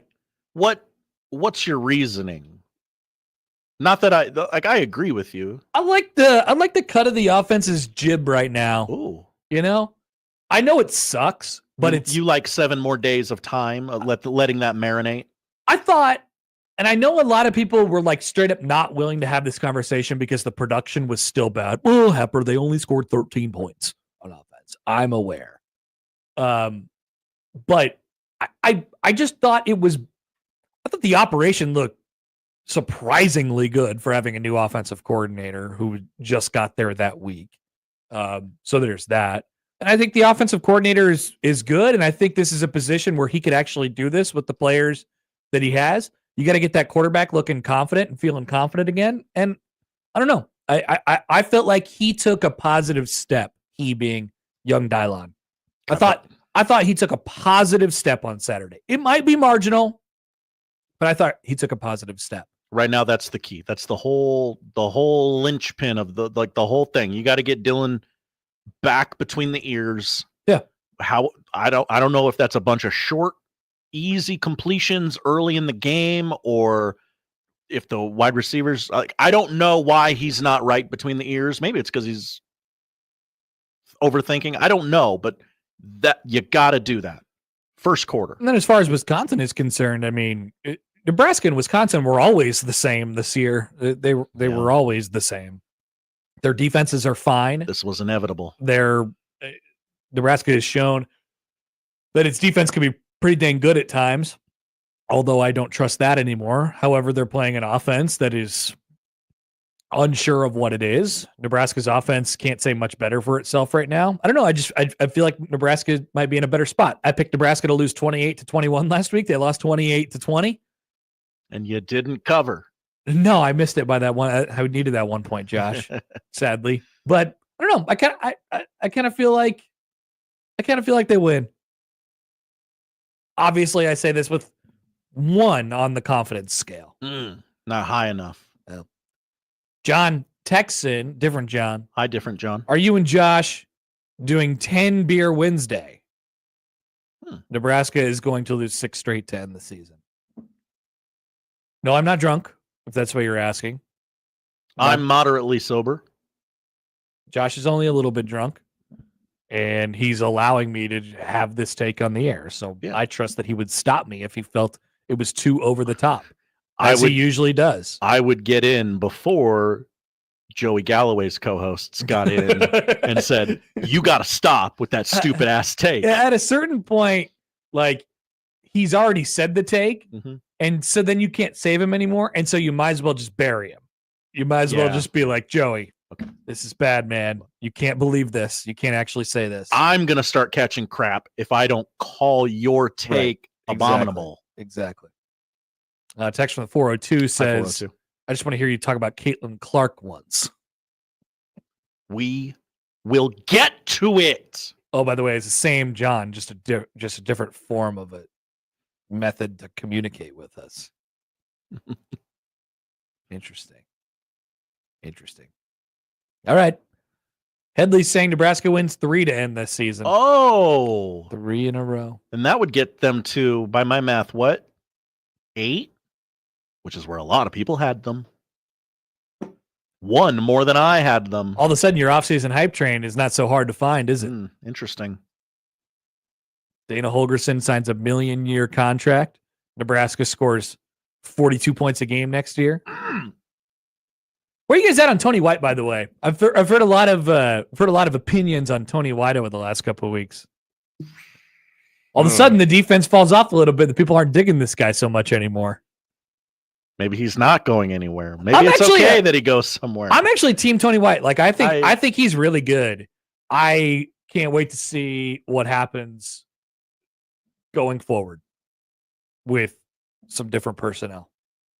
I'm excited. Oh yeah, you're big on the young guys. Yeah, and that's fine. I don't even. I don't know if the young disagree. I don't know if the young guys are any good, but I can't wait to see him scheme with some guys who can just bring a little bit something different to the table. Yeah, that's all. Against Houston Christian and Akron, could be, and Cincinnati, could be, at an undisclosed location, Arrowhead Stadium in Kansas City, Missouri. Brought to you by Whataburger. You're really gonna have. You cannot have Dylan Raiola play a game at Arrowhead Stadium. Holy crap! I didn't even think about that. It's going to be before the NFL season starts, because it's going to be that opening Thursday, a week before the Chiefs unfurl another banner, and Patty's going to be in the suite. What are the odds that Patrick Mahomes shows up, makes a cameo in a Husker promotional item prior to Nebraska's game against Cincinnati at Arrowhead Stadium next August or September? I'm going to put it at 90%. So do you think just as the Nebraska representation did for when they went to the Ireland Bowl, like they went out there several months before and like got a lay of the land and did some promotional stuff, like they brought a Herbie out there and took some pictures with them. So Nebraska contingent, including Dylan Raiola, drives down I-29, gets Kansas City for lunch, stops by Arrowhead, goes to Patrick's house, says hi to the kids, say hi to your mother for me, and Dylan and Patrick do video an announcement about how. Or maybe not an announcement, but like, hey, come to the game, Arrowhead. You never know what you might see. Maybe Pat. Maybe Travis and Taylor will be there. Come on down. Maybe Patrick could interview Dylon for the pregame show before that Cincinnati game. Great idea. Why would Cincinnati do this? Let's put the game. They want money. They want people to go to the game. That nobody was going to the game in Indianapolis because it's a disaster town a million hours away. What a great take. Kansas City, close, more people. Hey, let's GBR. Let's get a bunch of Nebraska butts in the seats. We don't care. 100%. We're Cincinnati. 100%. Now the revenue split will be interesting to watch. Now the We gotta take a break. The Kelseys did go to Cincinnati. That's true. Don't worry, they'll be there. Be back after this with the polls. We'll tell you what to watch next on 1620 The Zone.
All right, so the polls at Happer Show on the J-Tech Insurgent Zone Twitter feed.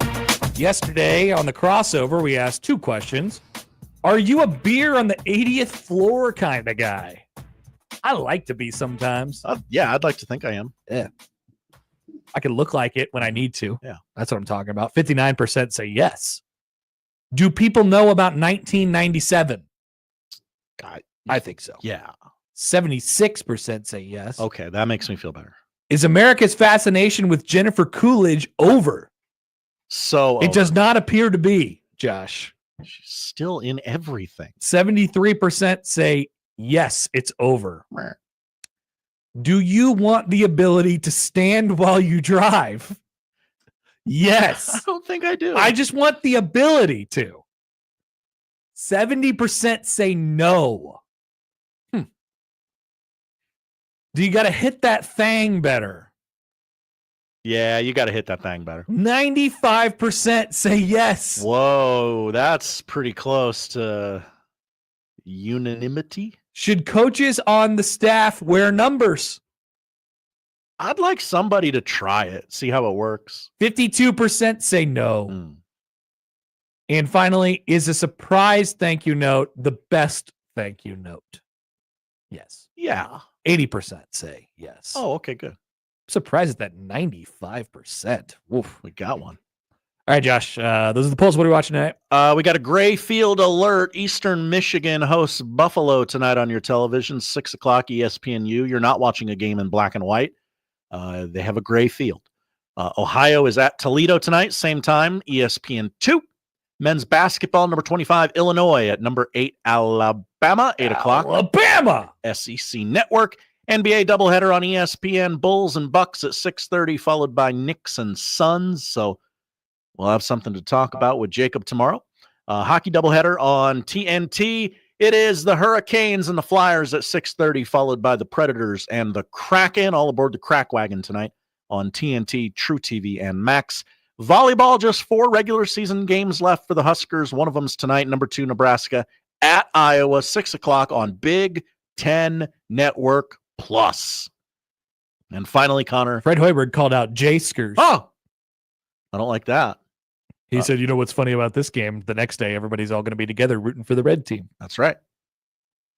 Yep, that's kind of what a Jaysker is, Fred. And finally, tonight, Connor, 7 o'clock on ABC. Reset the counter. It is the CMA Lainey Awards. Wilson. That's right. Performers include Kelsey Ballerini, Brooks and Dunn, Eric Church, Luke Combs, Jelly Roll, Cody Johnson, Noah Kahn, Casey Musgraves, Dierks Bentley, Post Malone, the face of country music, Shabuzi, Chris Stapleton, Teddy Swims, and Thomas Rhett. This is an award show so big it requires 3 hosts: Luke Bryan, Lainey Wilson, and Peyton Manning. Wow. Those are some names. Those are all names. They are. Of people. Many of them are affiliated with country music in some way. Yes. Josh, thanks. Thank you, Connor. That's what we're watching tonight. That is the program. The program is coming up next, but first, the crossover here on 1620 The Zone.